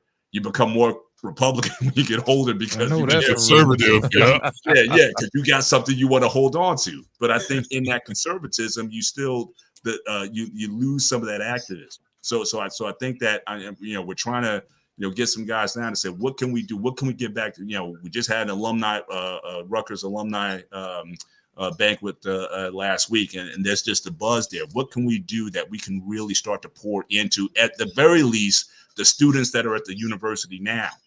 But locally, we should be able to do some things. So I think this needs to be a conversation where we start encouraging guys to really start taking on. If it's just a couple, 2-3 kids, start there. If you can bring some guys together, advocate a program in the afternoon. I mean, Reckless, I love it. When you were talking about what the Jamaicans did with the after school, it doesn't take much. But I think sometimes the mindset is like, oh, the problem is so daunting. Well, I got to take on so much. No, start small. Start with what you can do, and then advocate from there. Use these social media tools and network with different people and see what they're doing and take an interest in it. So I think that's really where it needs to start, with each one of us being able to do a little something, and let's build with a collective. Mr. Ben, I thought that was a good point. Think about it, man. If we had a situation where we had a group of young men, and each one of those young men had a skill they had to learn on the weekend. Like one weekend, it'll be physical labor. They'll go cut the neighbors or the old people's grass. You know what I mean? And another weekend they'll go paint. Another weekend they'll learn how to farm or fish. You know what I'm saying? That type of thing. And collectively, you're building the men one at a time, bit by bit and piece by piece. And also you can have an education where they actually learn where they're missing something in school to fill in that gap, like Ray spoke about earlier, about the education piece. So imagine if you did that for about a year, and you got kids who are capable of labor. You know what I mean? They can fight through that physical exhaustion, and they can think, and they're prepared. Then you got them going through the mental stage where they've got their education together. They filled in the gaps. Could you imagine what that would do to a young man's confidence? You know what I'm saying? When he's able and he knows that he can accomplish something. I think we'll build a better. I got pushback on that. Why would you push back on that? Hear me out. Before you get started, hold on. You said you got pushback, right? All right, let's go. Prove it. you don't like my pushback. If I know you as well, I think I know you. I think you're gonna enjoy this one. So we're the only country that I know, at least, that does not have the draft still. Greece is one of them. So if we had a draft, you can teach them how to be a man, stop being a bitch, and grow a pair of balls. I've raised that question with a lot of the military vets here. It's like, would you be an advocate if they restored the draft? I would 100%. I'm not. I can't remember. What did most of us say, Mr. Bennett? I think it was conceptually. I think guys weren't opposed to it. As far as the commitments involved and logistics and how you're going to pull that off, and whether or not how popular that's going to be with because obviously something like that has to be voted by populace. But again, it goes back to what I talked about earlier, what the educational system was feeding. So again, the way your gym class was impacted by the draft. Your gym class was not you playing kickball. It was getting you ready for basic training. It was that rope clamp, exactly, because you were feeding these guys into. Again, we from the late 30s, 38, 39 through 75, we were constantly at war. The draft, I think, was ended in like 74, 73, 74 is when Nixon ended the draft. So you're talking about over 30 something years where it was just in your mind that this was going to be a part of your life. And that then dominoed to how the kids were even raised. Don't men still have to sign up for the draft? Sign up for something? Services. When you're 18 and you register. Yeah, when you're 18 and you register to vote, that's what it is. When a man registers to vote, he's signing up for something for services. Okay. Let me ask a question. Here's the thing is here the state where I live in. Just answer this question, man, Joel. If we brought back the draft, does that include women too? No. They don't even. That's different than Israel, right? In Israel, women have to sign up. Okay. Time out a second here. So if you read the clause of the draft, it literally says the first male has to go in, so the women can reproduce the next round of soldiers. That's why they say no. So let me touch base what Mr. Banner just said. So JT, the last draft, It was December 7th, 1972, and the last official done was March 12th, 1975. Yeah. So during I'm good. Obama's second term, he was actually talking about bringing it back, and he got cock blocked right and left. Yeah. He wanted to bring it back. He thought it would be a good thing for our men, like our little boys. I call them at this point. Now, grooming reviews. I want to go ahead and let you finish, but my whole thing is this: why would you throw people? Exactly. Why would you throw unprepared young men into the draft for them to learn crash course when you could have been teaching them all the way up from 5 years old until they're 18, where they're probably competent in doing it if we had somebody to hold their hand along the way?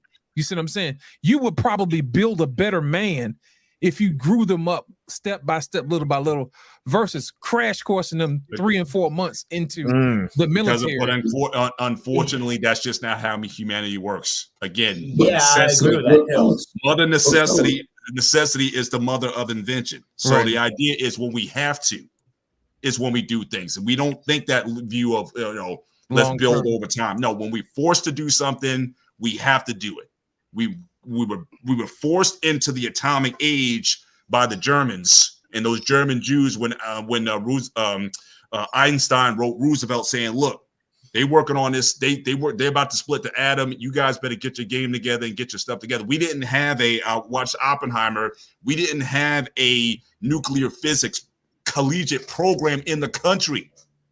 It was Oppenheimer who started the nuclear physics program in this country. We were so far behind stuff.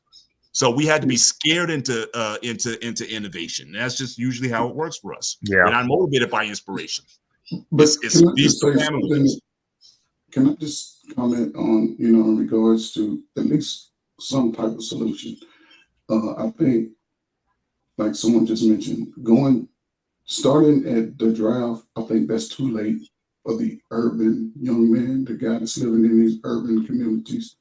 I know some of y'all was in school when they had home economics, and then you took wood shop, and then I don't know if any of y'all went to school when they had vocational school. Oh yeah, definitely. So after your 10th grade year, you can be going to learn auto tech, HVAC, electrician. You can be going to learn all these skills. I ended up being a carpenter because of that. Yeah. Yes, and when you came out of school, you were ready for whatever. You was motivated to get out here and put back and be a productive citizen into American society. Also, I think that if you're going to try to provide a space for young men, one of my best techniques that I've learned is one, I'm going to use the PIES method. Anybody know what that method is? The PIES method? What's that called again? Say it again. What's that called again? P-I, like a pie. PIES. Okay. Oh, PIE method. Okay. Yes. So if you know that method works a lot when you're working with young men, because they can check in. I would say I'll at least put them all in a circle to let them know we all here to speak and support each other. Set a couple of rules. As long as a man is speaking, individual speaking, allow him to finish his point. If you agree, pump your fist. If you don't, if you feel like you want to challenge him, let him speak. Raise questions, go back and forth, and that person has to be willing to receive whatever feedback that they take. And they can also, because when you're young, you're not really, you feel like everybody's coming at you, but you got to put them in that space, say, we all are in this space together. And you give them the rules and you let them check in. How you feeling physically? You can't use words like I'm good or okay. My shoulder hurt, my knee hurt. How you feeling intellectually? I don't know. Are you reading a book? Are you reading your assignments? Are you doing this and doing that? How you feeling emotionally? Are you sad? You lose a cousin, somebody's sick, and you can ask them those questions and allow them to elaborate. Now they understand that they can open up about what they holding in. How you feeling spiritually? Are you connected to Christ? Are you connected to your family? Are you connected to this group? And you'll see a little reluctancy at the beginning. It takes somebody brave. And what I learned is the ones that always are going to be speaking, the ones that are brave, those are the ones that I get in those one-on-one sessions and say, come here, man, you got a leadership quality. I need you to help me, because now they have a greater responsibility. And as we move around, and when you're moving around in these places, young man, I need you to constantly be aware of who you are. You protect yourself. That's how you protect your family. And then I need to go a step further. I need to go to the mother and say, look, I'm going to be working with him. Let me give this boy the information he needs. And I need your 1,000% support. You can make a sign a name on a sheet of paper. They'll be glad to. And hold them accountable. And if you're talking about integrity, accountability, setting visionary goals for yourself, and it's one big one that I love, respect for womanhood. And respect for womanhood is not going around calling out everybody bees. And respect for womanhood is making sure you're doing enough, doing what you're supposed to keep your mother's home safe, where you can eat and sleep and do this over again and do this for a period of time. It's like playing Mother May I. Take a giant step? No, stay here, you take baby steps. And eventually it's going to open up. I think it's just unfortunately not a lot of our men who's coming to schools in suits, at least a two-piece, so you can have, a tie, and showing these guys how to do that, what it takes to just learn how to wash. You don't have to wait on mom at 15 to wash your clothes. That's, but a lot of young men are missing that dynamic. And over time, man, you see, I'm talking about, I've seen guys go from coming off expulsion, failing every class, by the end of the year, making an honor roll. I had a guy, father was in prison, father told him on the phone, I'm waiting on you to get in here and join me. Didn't know where the mother was. The boy was all over the place, but I knew he could run. Boy ran cross country. By the time he graduated, he had $200,000 in scholarships. He won I think he won the state in one of them long runs, like a 3K or something, them long runs. I'm like, you have it already in you. And I go from this point, you already got it in you. I just need you to go in there and find it. And I'm going to help you find it. And as long as you can stay consistent, that's the thing. A lot of these young folks don't have consistency. And if you can be that spark to them, man, I'm telling you, when they make it, you're going to be up on that podium with them. When they make it, they're going to always make sure he did that. He helped me. And the only thing I ask them, look, you go pay it forward to somebody else. And I think if you can find that space, then God go bless you too. So that's just the way it's always worked for me. Like I said, I did it. It used to work a lot in the 90s when you had it. That was one of the reasons why when I was in the military, to go in there at 17, 18 years old, I think it did me well. It did me good. I don't think it does every young man good. A lot of young men come out worse. They come out worse because they have to. I mean, we just humans like that. I remember because I was a young sergeant. I was fairly young. Most of the guys that was working for me was at least 4 years older than me. So, and I had I had mentors. They said the same thing that you said to the young man. You got it in you. I see the qualities that you have in you. I see how you articulate yourself. I see how the other guys follow you. You know what I'm saying? So then they give you the how to. One of my biggest things was school.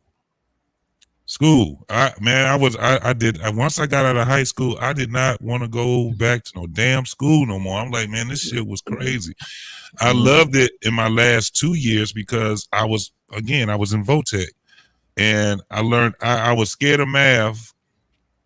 So I thought I was just going to do the bare minimum of math curriculums, and that was going to be it. But in order for me to even be a carpenter, plus being able to do blueprints and stuff like that, I had to learn trigonometry. I had to learn calculus. I had to learn, the same things that the engineers had to learn. And what was scaring me was the unknown.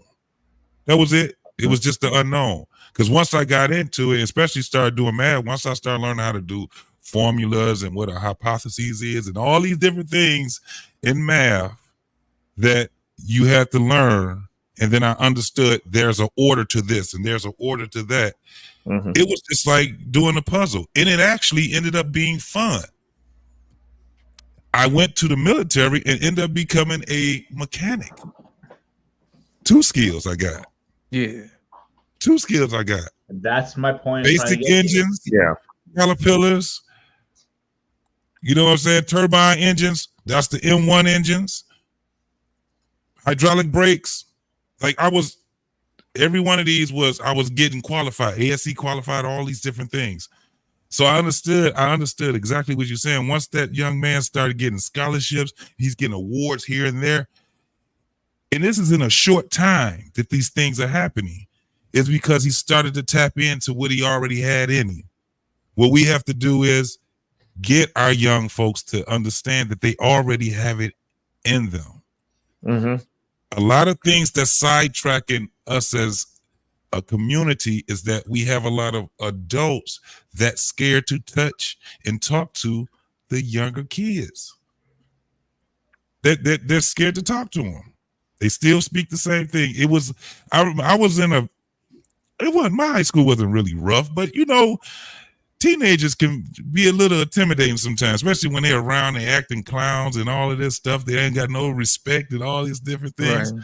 Yeah. But we had people in our high school, because I had a big high school. We had people that they wasn't scared of these kids. They wasn't scared of the parents. You know, you had teachers that was, but man, for the most part, it just felt better when you had those teachers that actually cared. And it wasn't glamorous for them because they wasn't getting paid nothing. And they got to fight against the principal. They got to fight against other teachers. They got to deal with these curriculums that, you know, don't mean anything. I remember teachers being sent home by the principal because they refused to do those curriculums. I've heard teachers screaming at the principal. This makes no sense. We're passing children that can't read at a 4th grade level. I remember hearing teachers saying that. No child. Now, And my that's the problem. generation are the teachers and the principals. We don't have that fight in us. But you know We what? don't JC, have that fight. So people can talk about whatever they want to talk about in the past. I'm telling you right now, they cared a whole lot more. JC, that speaks to I what we were think- talking about earlier about making sure that you catch your children early. And I'm going to tell you why. You want to catch them early to figure out exactly what their genius is. You know what I mean? I'll give you an example. When I was small, maybe 6 or 7 years old, I used to, you know, go to church all the time. I used to play on the piano. You know, just little kids playing on the piano. I could play by ear just by listening. I could match the tone. So my mom was like, you know what? I think he'll be able to learn how to play the piano. So guess what she did? She put me in piano classes. And guess what? I learned how to play the piano. Unless she paid attention to what was going on with me, she would have never known that music was a genius that I possessed.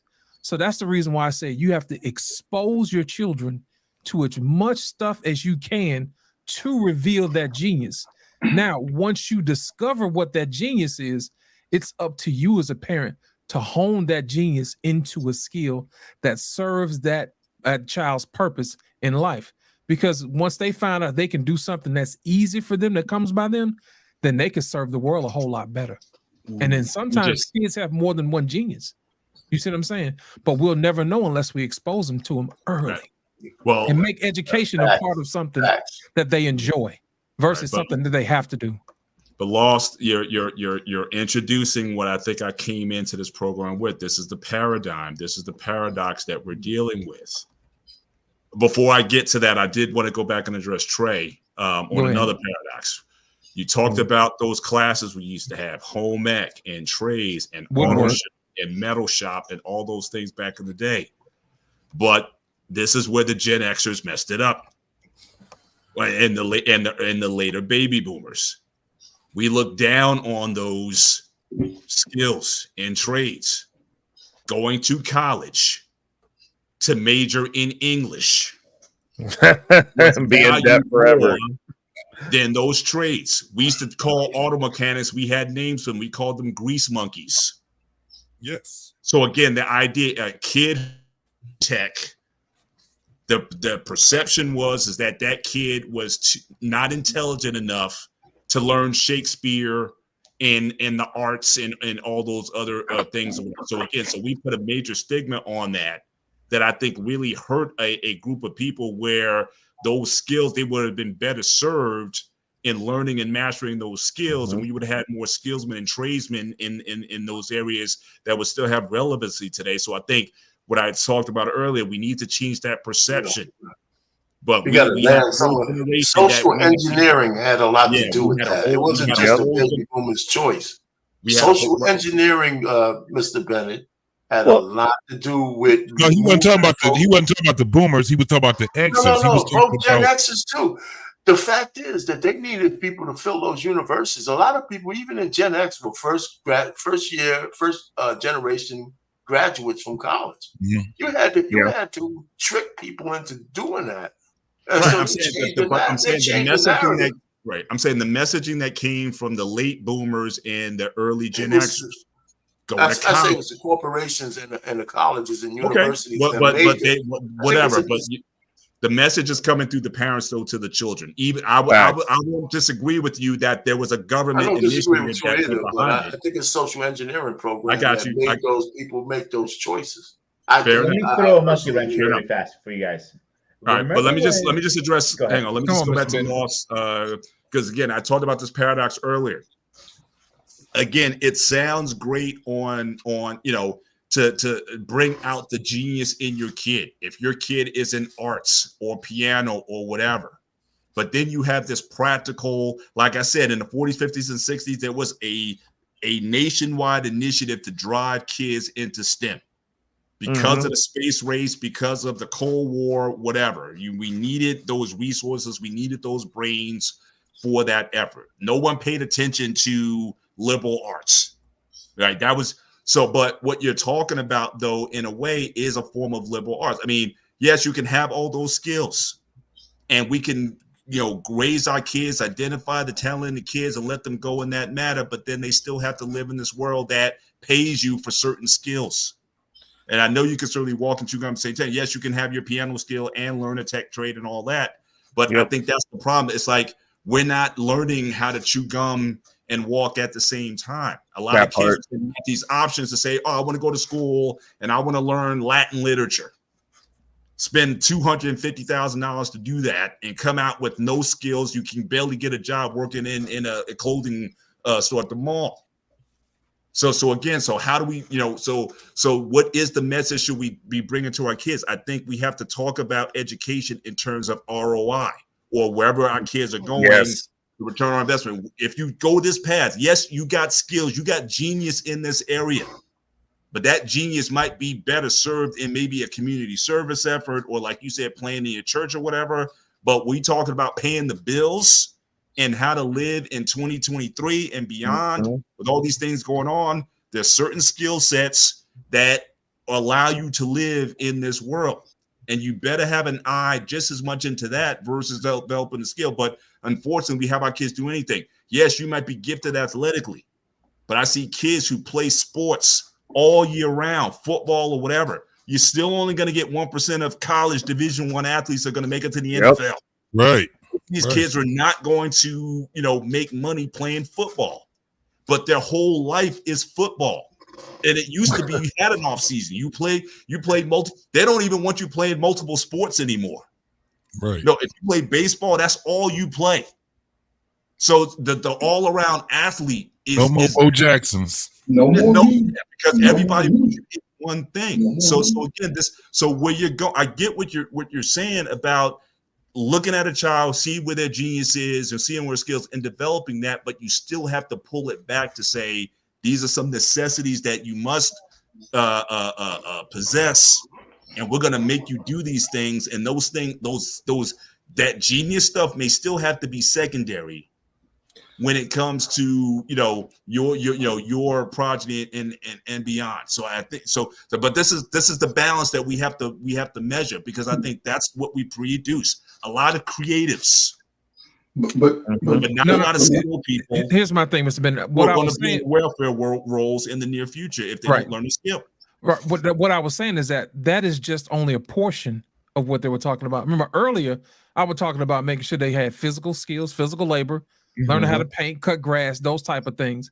That's in addition to what comes to them naturally. I get it. Developing an overall person. I got it. But what I'm saying is, but the way it's going now, everything is getting to specialization. Like I said, especially in sports. The specialization is such where that's all you do. You had the summer to be a kid. And you came into August with football and you played football and that was it. Now there's camp after camp. I got a friend now who's taking his son down to Baltimore for baseball and the kid's 10 years old. That's all year round. There's winter ball. It's a constant thing. He's got room for nothing else in his life. And that's a trend that, again, we bought into this, the dream. Okay, well, if you want to be get a D1 scholarship to play baseball, or if you want to get to the pro, my kid's going to be my meal ticket out of this situation to get to the pros. So I'm going to have him go in there. Again, you're talking about the 1% of the 1% of the 1%. Because the majority of these baseball players, the minor leagues is the best that's going to happen for them. Yes, you know.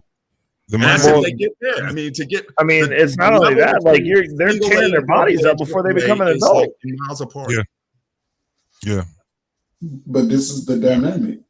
These are things that can happen, Mr. Bennett, exactly the way you said, but based on fathers and men just being in the presence. It's not going to happen with the women. A woman is not going to go sweat her weave out in the middle of July to her son's practice.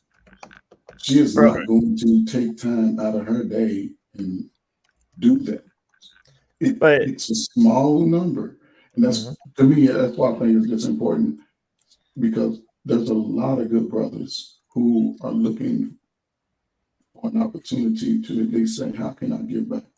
Go to the youth, give that little time, show that presence, show them what it's like to be everything that they desire, and challenge them to do some research, challenge them and check in, like, what did you learn? How did you do it?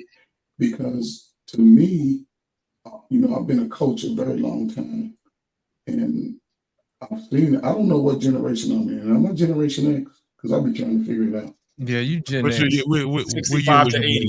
1965 to 1980. I graduated 86. So I'm Gen X. I'm saying if you were born between 65 and 80, you're Gen X. Okay, so I'm Gen X. Okay, so I guess they asked me if they didn't know what we were going to turn out to be. But what I see is a lot of guys within that age group, they've started with a pretty much a accomplished mindset from the beginning. They started with that. We saw the birth of all of this stuff that's here, and a lot of us thrive in it. A lot of us avoid it. A lot of us are still trying to make our way through. And that's why I know now with this technological age, this what is this new thing coming out? This what they doing? The AI, the chat GPT. Yeah, the AI and all that. We're not building it, we're just navigating it. And I think if we can get, especially our young men, because our young men, if they can get those skills the earlier they can, the greater outcomes we can have as a nation. We just got to find a way to, I don't know, corral the women and just like, y'all go get this information from us for a while, but it may take 2 or 3 generations. Because we getting older, fellas. We getting older. Yeah. And and think about it, we gonna stand as a unit. But we need our warrior class, them young brothers out there with them big shoulders to stand in front of us, and we can stand behind them, and the women can stand behind us. But we just I think it just needs to be more of not what you have and don't have, and got and don't got. We just gotta, we're gonna put our pride aside when it comes to helping and growing. A family meeting, whatever it takes, get everybody on board. I don't know, man. This is a hot mess out here. I'm scared for y'all. Go ahead, JT. You had something to say? That wasn't me. Was that you, Mr. Bennett? No, I'm good. Mandrell? Ray? I mean, it's one of those things where like we're just not going to be able to save everybody. It's just what it is. Like I think there's too much of a focus on trying to save everybody versus trying to salvage what's salvageable. Like y'all would rather be like, if we're not putting the fire out in the whole house, then we ain't going to save the room that we're in. Like at this point, we got to save the room.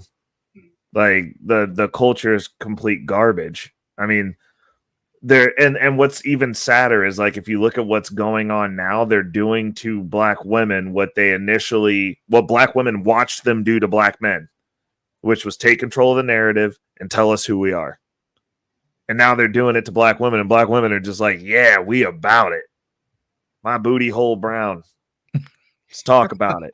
I mean, seriously though. But if you think about it, and I mean, this came from the conversation earlier, and like the point that was missed on the Trigger Mike show is when you get like they wanted to draw this false equivalency between Ice Cube and Sexy Red. The thing that none of y'all dialed in on is you do not destroy a civilization through the men. You do it via the women. So everything that she's doing has an exponential ripple effect in our community because she's influencing the women, raising the men that are already weak, already dysgenic. You got 15-year-olds with titties that are dudes, not because they're identifying as women. Shame. Literally, Shame. bro. You fuck around and accidentally run into abs at 15, bro. How do you have moops at 15, bro? How does that even happen?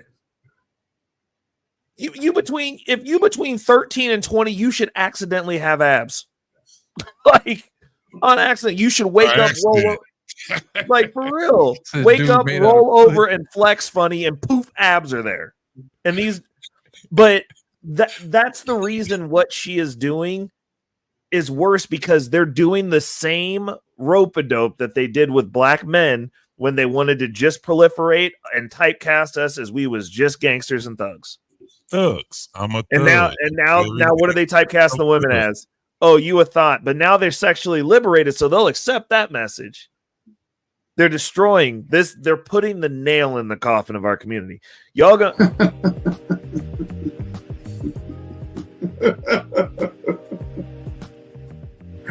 Oh. Yeah. And people want to act like that's not what's happening. Like, and I don't care about what she does in 30 years.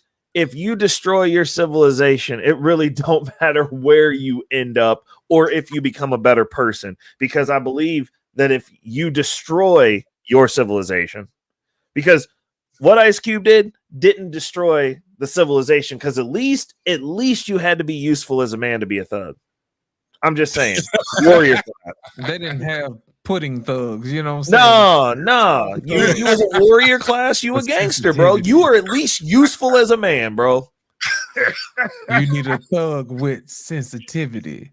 A thug like me. Right. Yeah. Now they do drive-by cryings where they say insults. Everybody at the house falls down on the ground and cries, and then to death, apparently. It's okay, dog. Let it out. Right. Gangsterlicious. But you fat, bald-headed, no-neck midget, I sentence you to 3,000 lashes for conduct unbecoming a black man. No neck midget, bro. I beg your pardon. That is a good one. I like that. That is hilarious, man. That is hilarious. I mean, people sit here and argue semantics, and like these people are literally trying to like at this point that this is a play at destruction, internal destruction. They're going. We're gonna see if we can get rid of all of them. I think what's unreal to me, man, was that I've been hearing it like this, what's happening right now. Yeah. Since I was a kid, I've been hearing people, and they were calling those people conspiracy theorists. Yeah. They were saying this exactly what's happening right now. This is what they were saying. And I just remember when I see it, I can't really believe my eyes. I can't believe, especially when you see not only what's on TV, but social media, man. Social media way worse than TV. Yeah. Way worse than TV. TV ain't got shit on this right here. Hey, social media talk back, don't it? The average You know what I'm person saying? never seen never seen a shootout. The average person never seen somebody get shot up close, get shot in the head. You see all of that now. Yep. Average person never even seen somebody actually get robbed. You see all of this stuff now. You see so much where it's scaring some of the people, because you have people that are hermits. They probably ain't been out their house, and I don't know. They probably went to work and and back home because they're scared of the world. Yep. You're scared of the world. Then you have other people that think that they're what they're not. We in a world, I never thought that I would ever be living in the times where we're arguing about a duck being a damn duck. We argue, the shit it has a bill, it got flaps, it walks, it quacks. It's got web feet. We arguing about it being a damn duck. I was like, it's kind of like I think I'm in a haze sometimes. The conversations that we're talking about, or just seeing people don't love who they are. Literally don't like who they are. So they put all these different doggone prosthetics on them, so they can look like something they not. You got some people, they looking like, you got men looking like women and women looking like men. And people, that it's normal to them. Yeah. How? Why would we argue this? I've never thought that I've ever seen the time where a nation of people are disrespecting elders the way that I'm seeing this right now. Correct. We talk about that all I the time. heard Man. people talking about this, and they were talking about hell. This is the hell on earth right now. This is hell on earth. We are witnessing something that was talked about for decades that's now come to fruition. I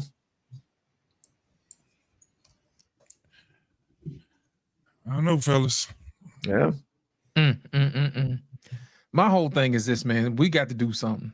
You know what I mean? We just can't continue to let it just burn. You know what I mean? Or sink, as they said on the Titanic, and the band played on while the ship sinks. Something has to happen. You know what I mean? My thing is this: what are you gonna do? You know, each person has to do something different. Yeah, we have to fight still. Yeah, it's not just giving up, throwing up the flag, but it's just that's what I'm saying. It's just amazing right now. It's kind of like being in. Have you guys ever seen somebody? You probably been in a car accident, and someone the way that they react to the car accident. Like I remember seeing, I've seen it so many times where, the accident happened, boom, and I see a person get up out the car and just start running. No! They're in shock. Or one of the craziest things I saw was somebody's house blew up. They survived, but they were still so much in shock where they were trying to go back in the house. They were still, I got to go get, and they were saying what they got to go get and stuff like that. It's weird to see. This is how, when you're trying to live a normal life and then your life just flip upside down and you're in shock. Yep. And you're still trying to do the same thing that you was doing, knowing that you can't go there. You be like, where are you going? I got to go in and I got to go get my keys, whatever it is. But there's so much in shock. It's kind of like what your body does. You get shot, it don't bleed right out. And you don't feel it yet because your body is still processing. The killing is going. But once you calm down and reality hits, that pain can kill you. Mm-hmm. And it's that's my whole thing, is that I just see this change so much where, you know, when people talk about Big Mama and all this stuff, those days are gone. Mm-hmm. Just burned to the ground. Those days are gone because people not realizing we die. We get old, we get weary, we get weak, and then we die. Everything that we doing should be preparing for the next generation. But it seems like we keep shaving off, you know, a little bit of what we used to do. It's kind of like inflation, how they take a pinch off of this and a pinch off of that, and then by the time you pass it on, you ain't got nothing left. I think we done got down to the gristle, man. Now watch this. Now this is another thing a lot of people don't talk about either. You know how much money is in probate court? A bunch. Yep. You know how many bank accounts that has to go? I'm talking about those banks got mad money because you got people that died that never had anybody else on their account. They didn't have any will. They didn't have anything saying that when this person died, how, you know, to disperse, what accounts they got. Imagine how much money those banks got because people died and nobody know that they got money in them damn banks. Right. People who didn't have no kids. Probate. You know what I'm saying? That's why Sitting them on all type lawyers, of retirement a money. probate lawyer, shit. Woo. They get paid. They get paid. That probate is something different. We don't even have people talking about that. When look at how many children have been dying. Look at how many GoFundMe. You can just go on there and just look, GoFundMe, because nobody has insurance. Right. They never have insurance on their kids. They don't have insurance on themselves. You know, That's you 'cause got they some think they're people gonna live forever, man, and somebody gonna bury them. Yeah. You know? And one of the things that, like, if you 9 to 5 in it, you need to find something you like so you can invest. So you can really invest your time in there so you can have a pension. You got people going from one job to the next job for years. They don't stay nowhere. They have no seniority or nothing. All you see is them going from this job. They quit that job because they didn't like what the supervisor said. Then they go to another job to get fired because their ass done had 4 occurrences. They go to another damn job because they don't like what their coworker said, or they had a girlfriend that they would think. And then about time they get to be 45, 50 years old, they ain't invested in shit. So now they got to sit back and work gig jobs. They got to sit back and work no insurance. You know why? Because it's very expensive. They can't even afford damn medical insurance because that's $200 per paycheck to them, and they ain't making enough to be doing that. So guess what? This is what I'm talking about, just regular ass shit. We ain't got to talk about, and you got people talking about being millionaires. You won't be able. You don't know what to do to be a damn millionaire. Can't even be a holiday. Mindset. How about being able to live so you can transfer something to the next generation, to your kids? Even if it is the wherewithal for them to survive and be well. Or, if God willing, they can take care of your crippled old ass. We was talking about that earlier. That's what I'm saying. I done seen dudes, man, living with their mama until their mama died. Bruh. Yep. And they lose the house because they won't pay the taxes on it. Right. Yeah. And you got a free house, and all you got to do is pay taxes. Can't do it. But brother, let me ask y'all this question: how far back do y'all think? Well, when do y'all think that this phenomenon began? So that's what I was saying. I've been knowing it all my life. Well, I was about to say, Trey, how old are you? I'm 55. This your fault. No, it's not. Like you raised us, bro. That's not his fault. Trey was a kid when I was a kid. Your generation didn't make enough reckless straight and narrows, bro. Hey, Trey was a kid when I was a kid. We had nothing to do He with that. was the teenagers that we looked up to. Yep. You was the teenagers we looked up. We getting ready to be in your spot in a couple of years. We trying to go kick it. You telling us we got to stay home because we annoying. You didn't let us come hang out. Now look at us, bro. So I would say y'all dropped the ball. Y'all generation dropped the ball. And I say it in good faith. Though. I'm not saying that. No. Well, I mean, it's a progression though, because we progressively got weaker. So like my mom was on my neck I was on the receiving end of an ass whooping from 2nd grade to sophomore year, bro, until I got too big for it to hit. Like, You needed it. You needed it. Yeah, 100%. But like, I mean, okay, so you're right. It is my generation's fault because my generation was the generation that said, I'm never going to do that to my kids. They were abused. I was abused. What I said. And it's like, you're functional. Your kid's a nightmare and can't do shit. Exactly. But also attribute a lot of things to that crack era. That crack era really, really did a woozy on us, especially the men, because a lot of the young men were taken off the earth.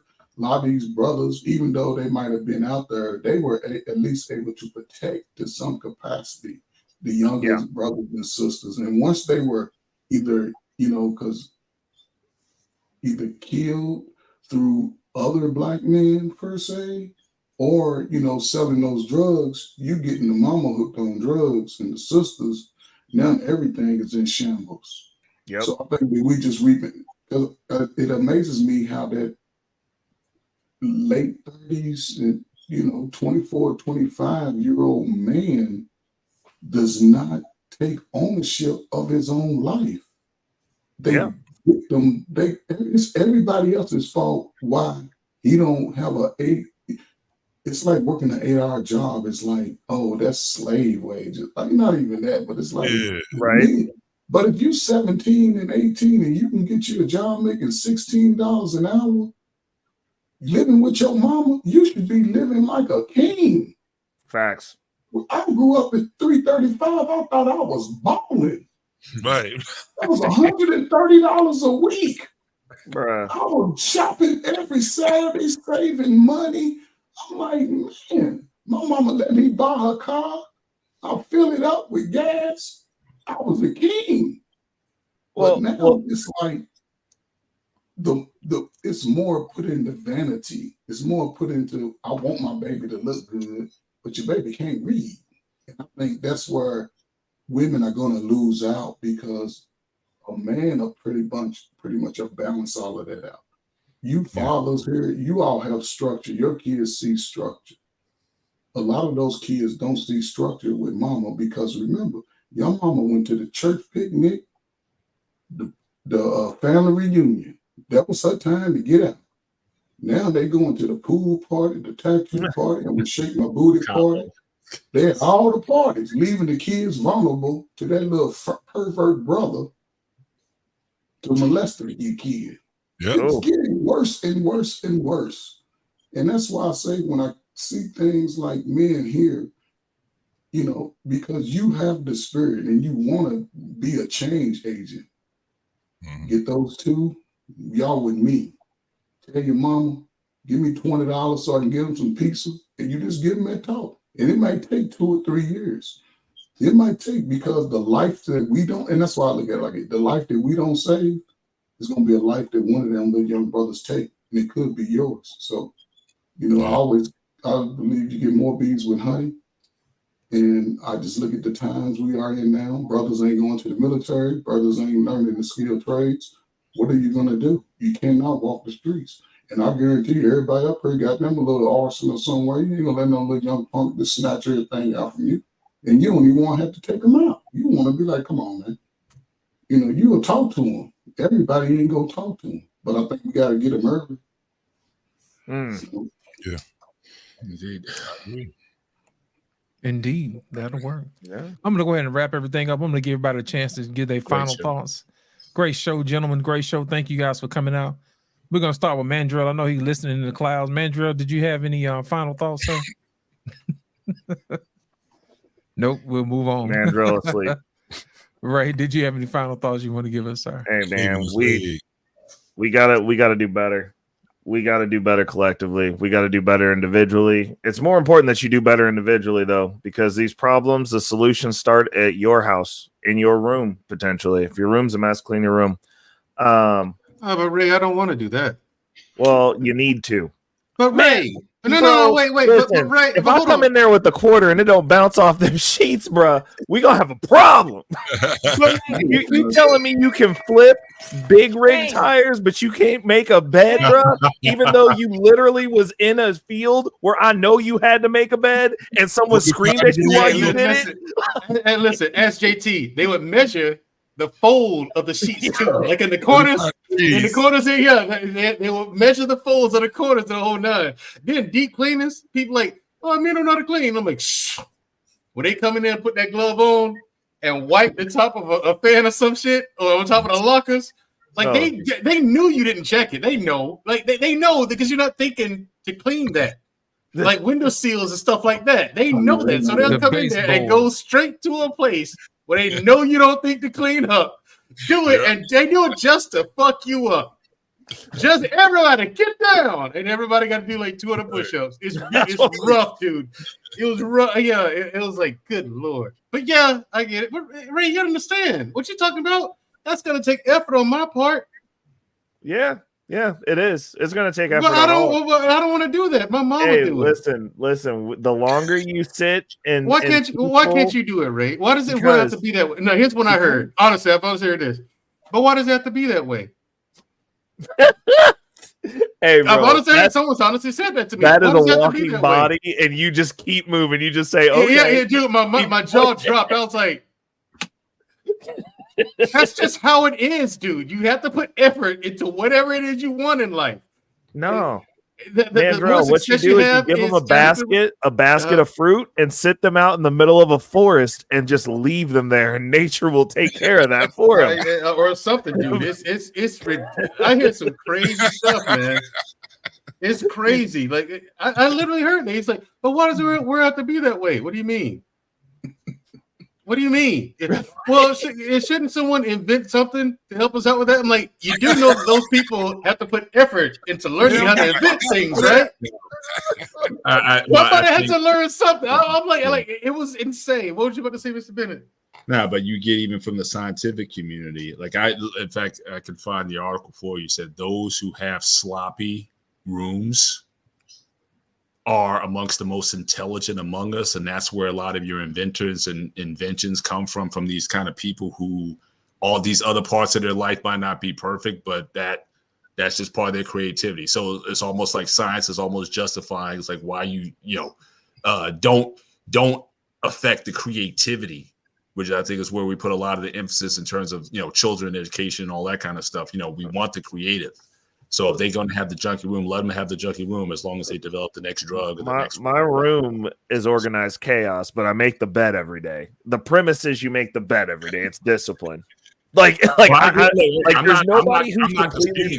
But it's like, but there was an article came out like genius level people can be incredibly slobby with their living conditions. Thing, though. It's just that one thing, Mr. Bennett. It's exacting some control over your life. I agree, but I'm saying, but that one little study will get that young person. Okay, look, I'm not going to be worried about that'll take care of itself. I need to be about that. Again, you get we train so many people to be so singularly focused. Mm-hmm. About just get that done, forget everything else, all that other stuff. You make enough money, you'll hire someone to clean your house or whatever. Don't worry about those skills. So again, that's part of everything. We're just we're not creating whole people. Thank you. It's all about specialization to such a degree that because that oftentimes fuels the money. Like I said, with the kids, with their sports and everything, that's a money thing. So if I can keep my kid in sports all year round, all these travel teams, all these private, that's just money. That's just business that just create off you. But we're not interested in the whole child. Yeah. Right. Thank you. Yeah. Thank you, Mr. Bennett. Ray, were you finished? Yeah. Andrew, yeah. No, we can rock it out. Let's go. All right. JT, go ahead, sir. Shit, this was a good conversation, man. Shit, we done laid it all on the table, really. I mean, we can always have a deeper conversation, but one of the things, again, that I witness in this world, man, is we're declining. Mm-hmm. even in you know, even in being geniuses and things like that, because we relying on technology to run our lives. I said this before. I've seen these college students that's over here where I work at, and they don't know how to get 5 miles away from their destination. I mean, from, you know, where they come from, their destination. They have no idea where they're going.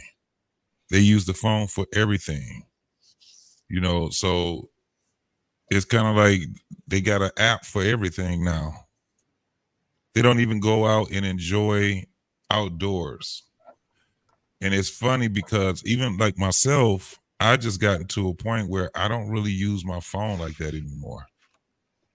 I don't use my phone. If I'm not doing, you know, YouTube or something like that, I don't put my life out there on social media. You know, it's so redundant. It's been how many years now since we had Facebook and it feels like forever, honestly. 2006. It's got to be a little over maybe 14, 15 years. So I've gotten along without using this shit. Before, I know there was a time in my time where I wasn't using a doggone phone for nothing but calling and receiving and making calls. So it's starting to ruin our lives. Even with me and my lady, when we go out, we would go to concerts. We would go, you know, we love going to jazz concerts and things like that. We don't take she'd take a couple of pictures, a couple of videos, and then that's it. We don't do all of that sharing where we at and what we did and all of that. We kind of stopped doing that. If we go on a trip, we'll take a couple of pictures and that's it. We're not taking a picture all dang on day. We are enjoying it.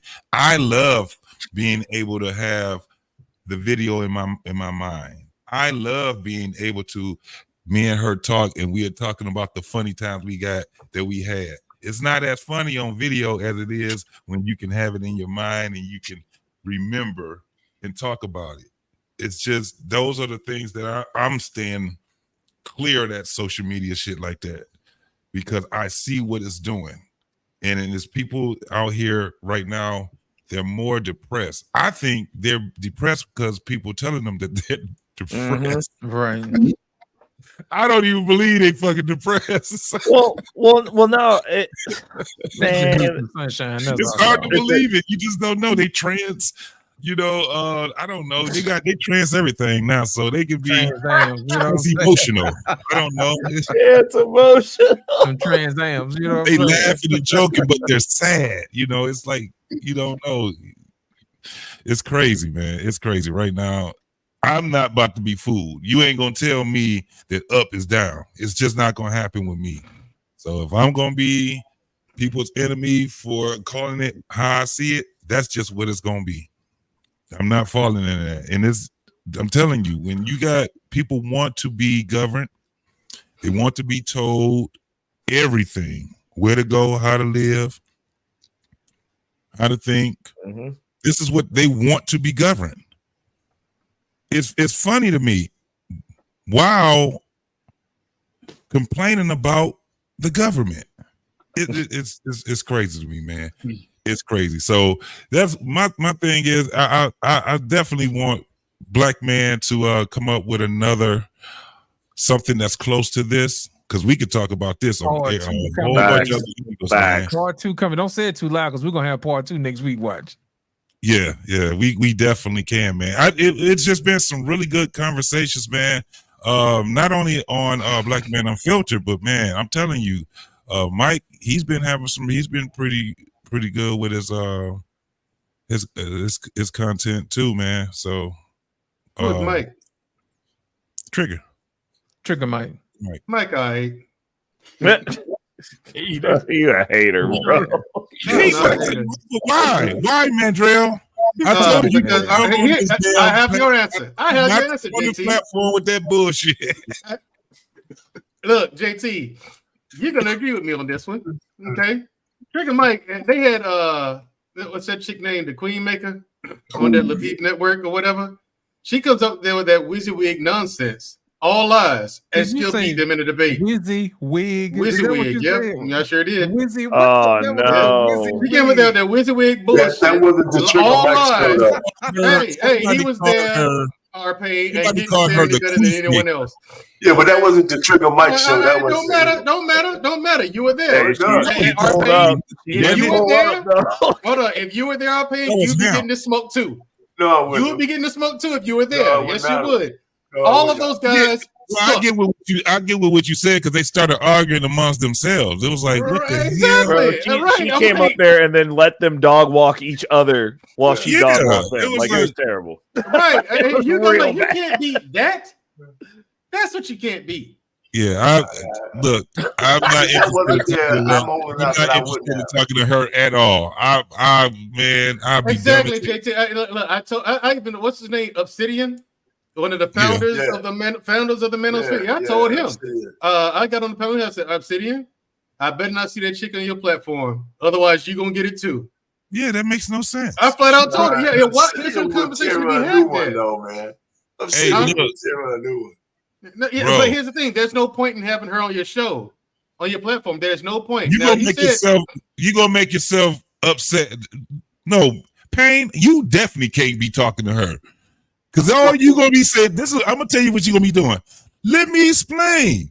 Let me finish. You're not letting me. That's all you're gonna be saying. Because You she's ain't not gonna gonna let let you. And then, hey, Arpain, and gonna then keep she's gonna hit cutting you you with off. them. She's gonna hit you with them jigglies. You're gonna have a heart attack and die, and then we're gonna be sitting here doing a memorial for you, talking Right, about and Queenmaker you took guys- our pain you guys from got us. me all wrong, man. And our pain. Here's the thing too.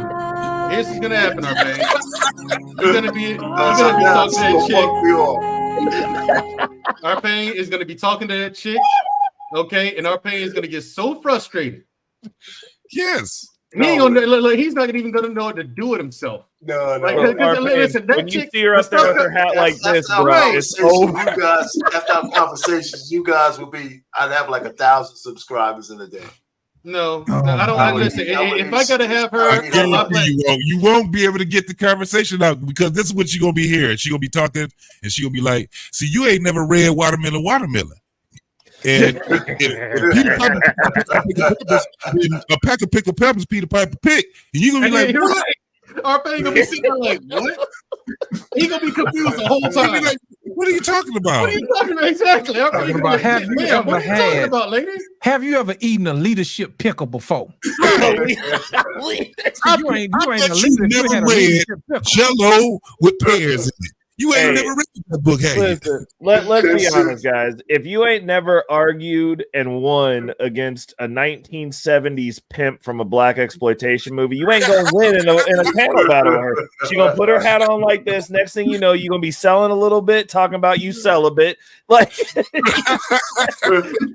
I'm up and point in the front and fought in the Don't back. give You know her too what much I'm credit, man. Don't give her too much credit. I'm telling you, bro, if you go have a conversation, it's you. Listen, I see how you are with I've these never been dudes to her that trying to manipulate the damn conversation. These dudes, she's worse than them. I'm telling you, she would sit there and have a soliloquy. Right. Ain't that how you say it? For 20 minutes. yeah. 20 minutes, a Yeah. monologue for 20 And minutes. she's gonna keep repeating herself. It's way worse. Yeah. He brings that up, but I mean, this chick is way worse than them. Way worse. Because there's That's so nothing. funny. There's nothing to be debated. There's nothing to debate. She just said. She said that river water tastes like hot sauce. Yeah, And and so- shit like that. What, lady? She's You know what I'm literally an saying? agent of chaos. It is just Or 11. right. It is just as ridiculous. And I'm like, there's no conversation to be had here. Why is she there? Why would you invite her? Like, there's nothing to talk about. Our pain In here. 1974, Alabamians used to eat red dirt, and therefore they were unable to love. Bro. Right. And their Arpain. children. And Yes, their I'm listening. I'm They listening. grew up- Arpain, beat this argument real quick. Listen, because the black woman is God, and I can That's tell why- you this because she manifested herself. So really, the reason that men and women shouldn't be together is because women are inherently lesbians to begin with. Like, we like each other because y'all come into the mix with your dicks. We don't need those. We can reproduce on our own, our pain. Argue, Arpain. Go ahead. That's literally the shit she says, dude. All I would do is and said the earth and history is littered with false prophets, and you're just one of them. That's it. Bro, you know, and, she is an agent of Satan. No doubt. No doubt. Arpain, you would not sit there and deal with that chick for 10 minutes. You wouldn't. No, I wouldn't. But that's all I would say, because there's nothing else to say to her. She's a false exactly. prophet. All the people nothing to talk about. Arpain would be sitting up on the panel, and locusts would start flying up in his screen. She's so annoying, bro. Oh my God! Yeah. I mean, Arpain sitting there talking that. Arpain sitting there talking that noise. JT, Arpain ain't gonna put up that chick for 10 minutes. No, he ain't gonna put up that chick for 10 minutes. When he gonna be saying, "Let me finish." You gotta let me finish, though. You gotta let me finish. Oh man, shit, that's crazy, man. Yeah, it is crazy. You're right. It is crazy. He's the one saying it. She the one saying it, though. Hey, Arpain gonna be yelling at talking about some. Stop this barbecue shit.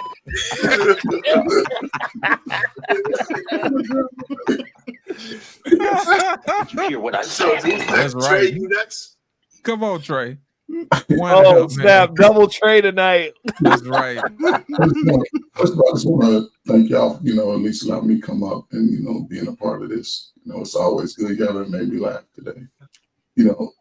That young lady I'm talking about, her platform is growing and her message is growing and reaching more people. Early on, I saw some content. I was like, I was coming back like, this ain't even normal. What this message is destroying everybody. But if you notice, her platform has been growing in the last couple of months. And she's going to bigger and bigger platforms. Her message is being pushed to a lot more people. And especially it's the women that she's going to be tapping into.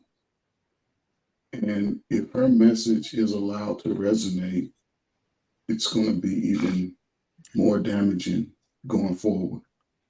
And that's what scares me, because a lot of these young people are not even given a chance to at least have the opportunity to make logical decisions to better their lives. They're going to be stuck in a box for a very long time.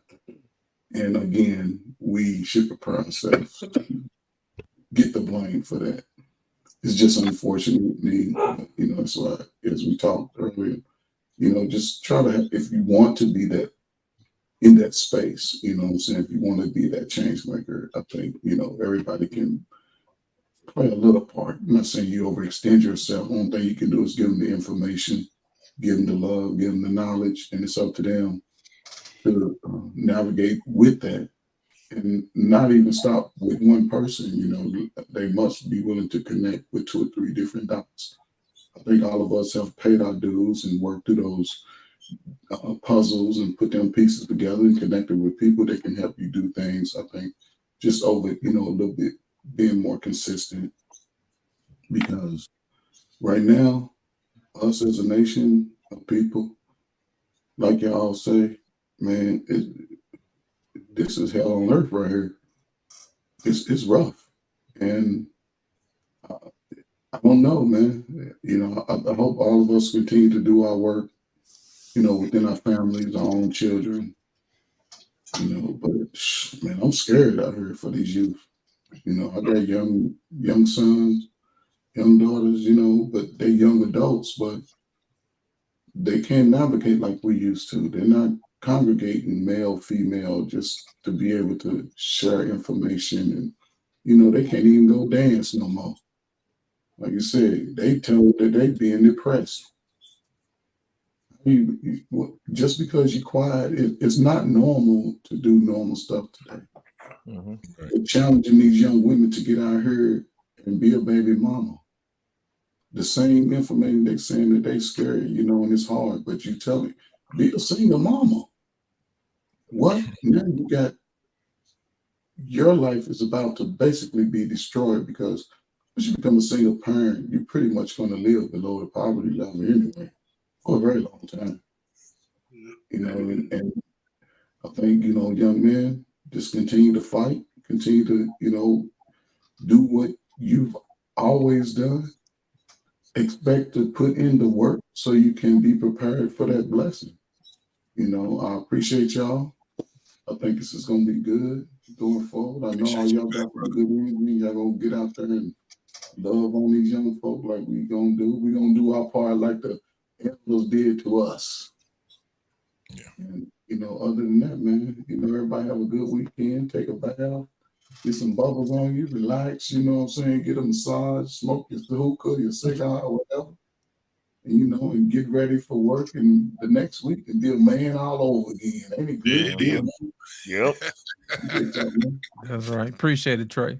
Speaking of bubble baths, RP, come on out here. Oh, wait a minute. Wait a minute. I can't. Wait a minute. I heard my name. See, what happened was I was sitting on the precipice of the beach, and I found out that the man's penis was not made for inserting of anything, not to penetrate. The man's penis was made for the woman to pull him as a slave. It ain't for him to use to ejaculation, because the ejaculation is the sweat from the slavery. So evidently the penis was used as a pulling mechanism for the man when the woman lead him around. And Mandrell, Mandrell pulled the penis out of him, and I know that Mandrell, I can pull his penis right here because I got him, and I found out that Mandrell was 4'3". I reached down to grab it, and I was grabbing his chin and shit. So, just to say this, on the precipice of everything I'm trying to do here, Black woman is God, and we have our own baby. And you said that all this comes from the hippocampus, which is related to the medulla oblongata, and that releases the endorphins that prevent men from being capable of love, right? No. Y'all gotta have. Didn't you say that affects the endocrine system? Listen to me. That's what you said, isn't it? We asexual. Well, you know what? Let me tell you something, Mandrell. Right. Mandrell.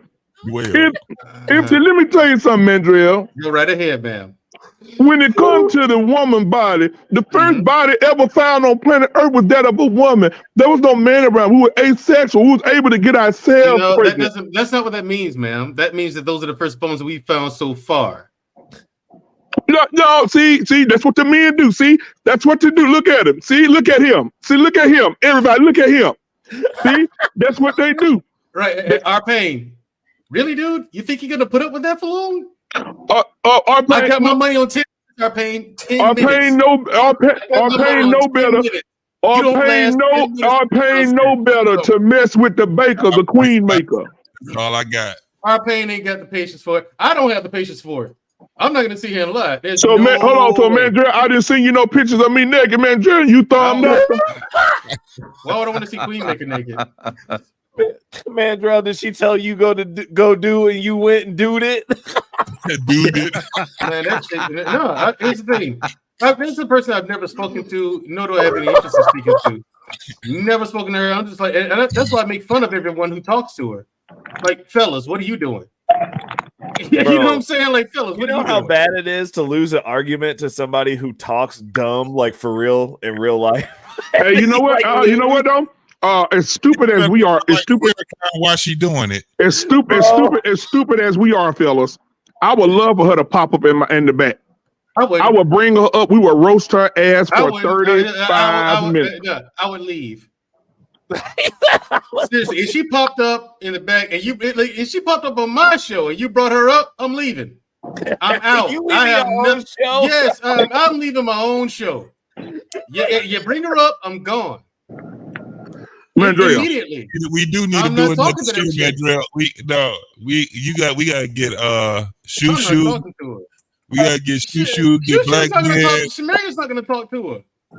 We gotta she and do I our talk. No, celebrity she and I. shit. She and I. We're JT, she and I already spending too much She and I time. talked in private. We're both unanimous. No, we're spending too much time on it. She's not worth our time.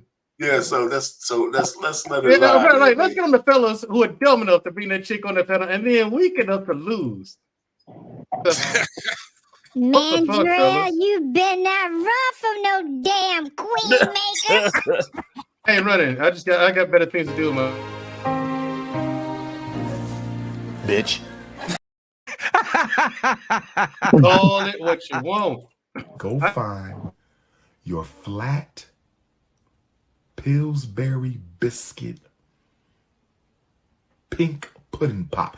Go get your flat-assed Pillsbury dough biscuit pink Pop-Tart and get your ass up off my life. Right, Dr. Umar, how about you get the school built first? How about you get it up and running before you talk shit to me, Dr. Umar?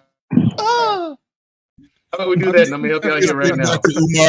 Dr. Umar did when he was beefing with somebody, right? Yeah. And he had the cell phone, and he was like, "Hello? No, I got it all. I'm good. And while he was on the phone talking, the phone started ringing. Y'all didn't see that? Yes. Oh my god. He was talking. Wow, he was faking. The phone started ringing while he was on the phone. he was talking. Oh my god. He was like, "No, man, I'm gonna have to show y'all that shit. That shit funny as hell." I bet it is. Come Dr. on, Umar's a Arcane. charlatan and a fraud. All right, so just as my part of the thoughts, I'm not as bleak as everybody else. I just think it's already over, But Wait a minute. Wait a minute. Damn. I'm not as weak as everybody else. What is that? This already over, man. Just go to bed. Get up, Memo. There's the people who want to be saved can be saved. The people who don't, it's a waste of time trying to save them. I just think that as Black folks, we just need a watershed moment, a new one. And the first thing I think we need to do is have a huge divestment from the Democratic Party. We need to have an election cycle where less than 50% of us vote for those assholes. That's all I'm. This is my final thought. So, because we need to do something radical. I mean, we need to show people that racism and white people ain't the biggest enemy we have. It exists, but it shouldn't stop us in our tracks using that shit as an excuse for every fucking thing we do or don't do. I'm tired of it, man. Those white people were there before Trump. They're going to be there after Trump. They're going to be there forever. But we got to keep moving forward. It doesn't mean that racism doesn't exist. But every man I know who's successful in Black, they became successful under all of that shit. And that's all we talk about. The past and how we've been fucked up and all. I mean, I'm tired of it, man. We got to move forward. And we use it as an excuse. And, it's not happening in my family. In your family, you know what? We want to do things for Black folks. The first thing we need to do is lift ourselves up and says that the enemy that we have is probably more of a class issue than anything else. Mm-hmm. And than anything else. And we can only say if we want to say. You know how many women, I don't care if Queen Maker takes 1 million Black women with her, fuck them. Let them go to hell, man. Because they're following a false prophet. False prophets have always been there. And there was always a bunch of people who followed them. So if she's the new one, there's nothing we can do about it. And I don't think we should waste any more minutes worrying about that shit. If she wants to be a lesbian and these women want to lick each other, let them do it. Right. What you going to do? Use all the lesbians to hold you down and then lick you. Let's just face it. She don't want to be in submission to a man. There's nothing we can do about that. Right. So we shouldn't even think about it. I don't really care how many women want to follow her. We're just concerned about the ones who don't. Correct. Mm-hmm. So anyway, I just listen. I don't have the magic elixir, but All I'm just trying to say, the one thing we need to do each other is give each other grace on solutions. I may have a solution, you may have a solution, but I'm not going to spend 100 years trying to say why your solution sucks and mine's the one we should follow. That's another problem we have. Yeah. We got 3 people might have a solution, but it ain't a good solution unless it's mine. That's what black people do to each other too often. It should be and not or. Absolutely. Yeah, so there's probably more than one way to skin a cat. So let me just leave it there. Appreciate it, R-Pain. Thank you so much, all sir. right. Mr. Bennett, final words, final thoughts, sir. Well, I know we've been talking about this in the context of certainly black people, but again, this is a national issue. I mean, amongst developed nations, the United States is very low in terms of education outcomes.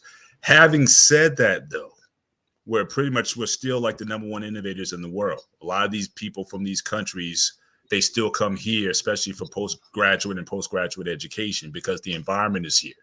Problem is they don't have those environments a lot of times in their own countries that innovate stuff. And I always ask, it's like in terms of like in these other countries, who's inventing stuff? You don't see a lot of invention, but the inventions come here. So I think our environment is still crafted towards creativity, but I still think we need to merge that with some common sense and some disciplines to say that, look, we have to start looking at education as a true investment. Start with the end in mind first, and then where you want to go with it. And again, college is not going to be for everybody. We have to get that out of our mindset. All right. But you still have to figure out how to live. What are the avenues available to you to be able to function and live in the society, which I think is the first and primary thing that we need to owe to our children. How you can live and survive in the society. The arts, the creativity stuff, yeah, that's great. That we'll have as much of an environment for you to foster and to cultivate that. But at the end of the day, your responsibility as a human being is to be able to take care of yourself. So we need to prioritize that. Where I think we got into a mode where everything was important. So arts and crafts were important, or just everything just became on the same level, and not everything in the real world. Not everything's going to be on the same level. You have to know how to prioritize, and you have to know how to budget. You have to know how to discipline. You can do anything, but you can't have everything. And I think that's certainly a message that is permeated the society, that I think you can do and have everything. You can't. Life is all about making choices and making sacrifices. But the important thing is that you have to be able to survive and take care of yourself.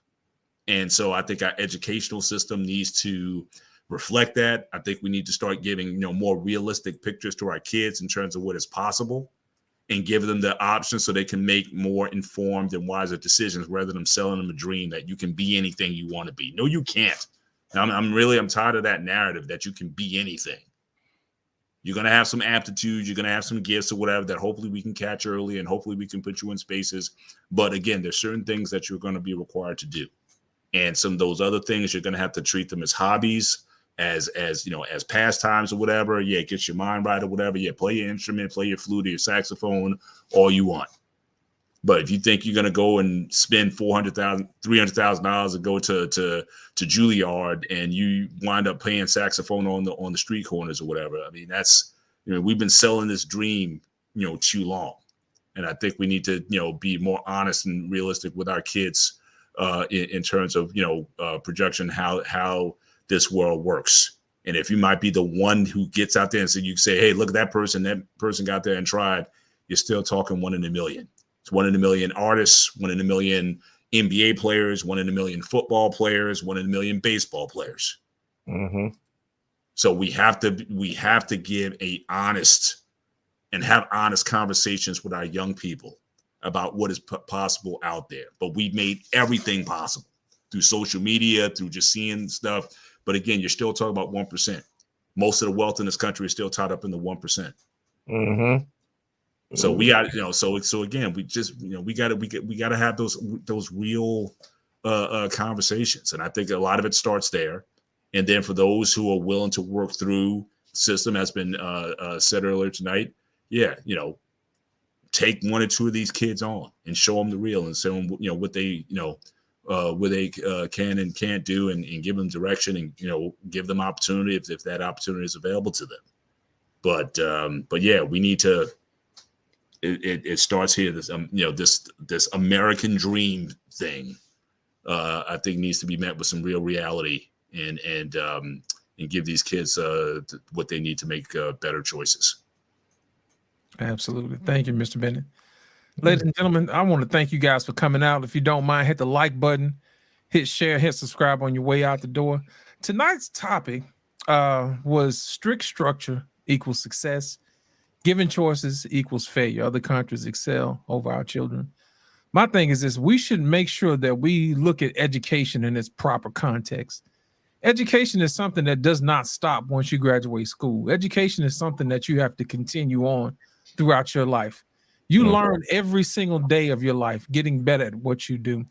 And I think that mindset needs to shift from, hey, you've done with school, now you go to work and that's it. I think you should probably learn a little bit of something different every day. At least learn something from your neighbor or from your brother or your fellow man. Those guys are specialized in something else, and they may introduce you to something that you might be useful in, or a skill that you may purchase from them. And like I said earlier, we have to diversify our portfolio across the diaspora. You know what I'm saying? And we have to learn how to support each other. So my thing is this: everybody who's on the panel tonight, I want to thank you guys for coming out. Mandrell, Reckless, JT, Mr. Bennett, R. Payne, Trey, those who came on Grooming and Reviews, and a lot of the few people in the back. Black David, thank you so much for coming out, and everybody in the chat. Next week is going to be a fantastic week. I'm looking forward to you guys coming out. And I want to say thank you guys for coming out to the Black Men Unfiltered Barbershop. It has truly been a pleasure this evening. Thank you and good night. Peace. Peace. Peace.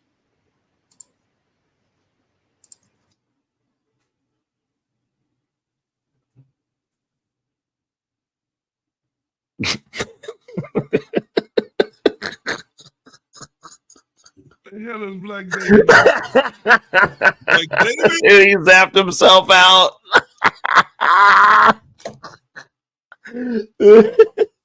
What happened? He zapped himself out the room. What's his name? Yeah. Damn. Damn. What the hell? Bro, that's how you know he stayed up past his bedtime, bro.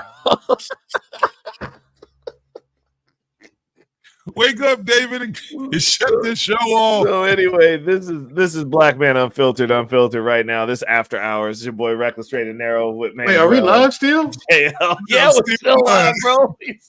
He forgot to end the show. Out the room. He forgot to end he honestly forgot to end the show. Dude, it's one button.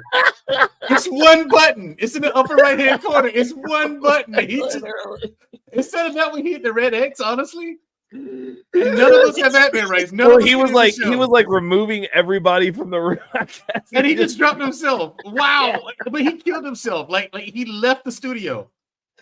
Yeah, I guess so. We're nowhere near each other though. That's the thing. Like how I think Black David did it. David did it. But why would David kick himself out? Like, I don't understand. I don't know, dude. No. Also, amazing. Crystal Light, shout out to Crystal Light. Thank you. I want to say that, number one. Thank you, Crystal Light. You're a diamond. She said she saw my IG. Well, I mean, send me a, what do you call that on IG? Friend request or a follow, whatever the hell it is. I'm still learning IG. Yeah, I don't. If I didn't need social media for business, I wouldn't have it. Yeah. Like I really would. If I didn't need IG for business, I wouldn't have IG. Dude would be in the middle of the forest flipping big rig tires. Yeah, I would. Beans with rocks. That was my bare hands these days. When I was a young buck, I used rocks. Shout out to Crystal Light. Yes, that's how you said Black people supporting Black people. That's what I'm talking about. Yeah. That's right. That's what I'm talking about. Everybody share Mandrell's IG to your community. How about that? Yeah, do that and hire me as your personal trainer. Good Lord. Yeah, lost translation. Look, he's in the chat now. He's in the chat now. Yeah.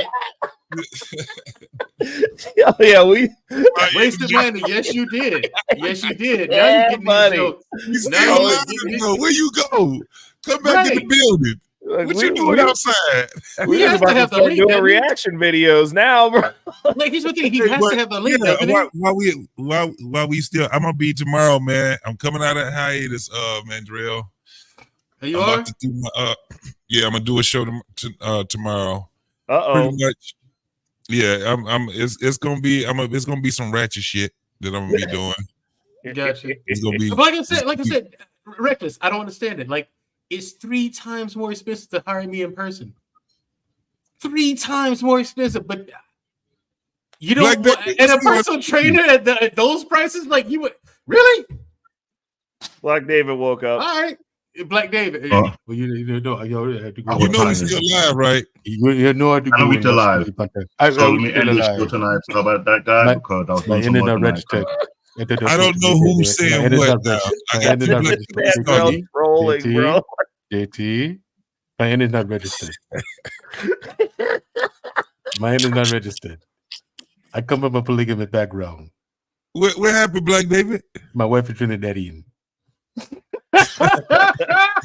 You know what? This would be awesome. Like if he and I wrote a script, he just moved his lips and I did the voice. You talk like yeah, right. So, we write a script so Black David know what I'm gonna say. You know what I'm saying? Like, so he just moves his lips and I just do the voice. Y'all know like, we still live. Different. Like David, take us off live, bro. All right, let me get ended. Bye, everybody.